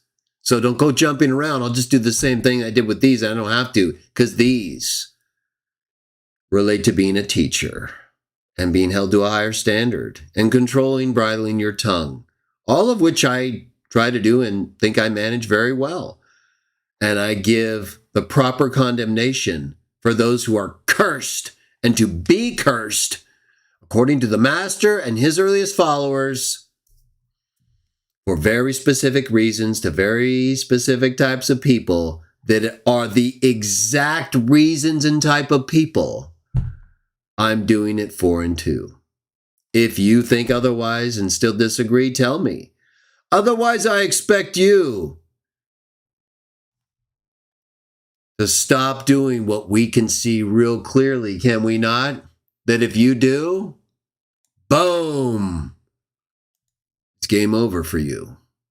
There's no game over for me. You're not bothering me at all by trying to put me in a position that's like Peter, Jesus, and Paul.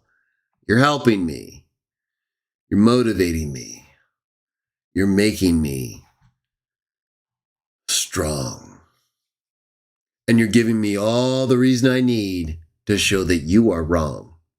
And now you got a lot of explaining to do, don't you all, who've been misusing these texts that all apply to you. Oh, what next?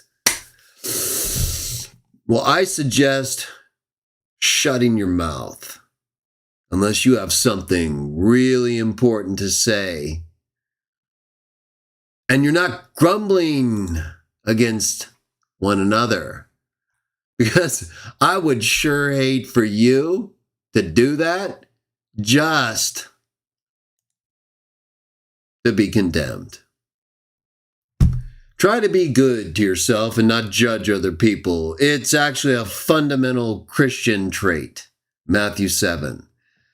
Just for some reason, it's incredibly hard for people who claim that same master to actually follow.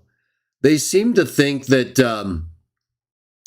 you can only judge other Christians and not those who pervert the gospel and don't love the master. Like usual, they have it all backwards, and we have it just right. So now let me just see who's still here and say goodbye, good night, and I will greet you all again next Friday. So until then, thank you for joining me. I'm glad that we had this time together. I hope the stream came out okay.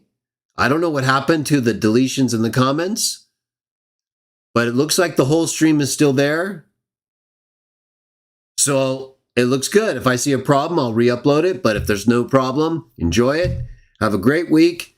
Thank you, Quest for Christ and Ken Anderson. I appreciate both of you for sticking with us the whole time.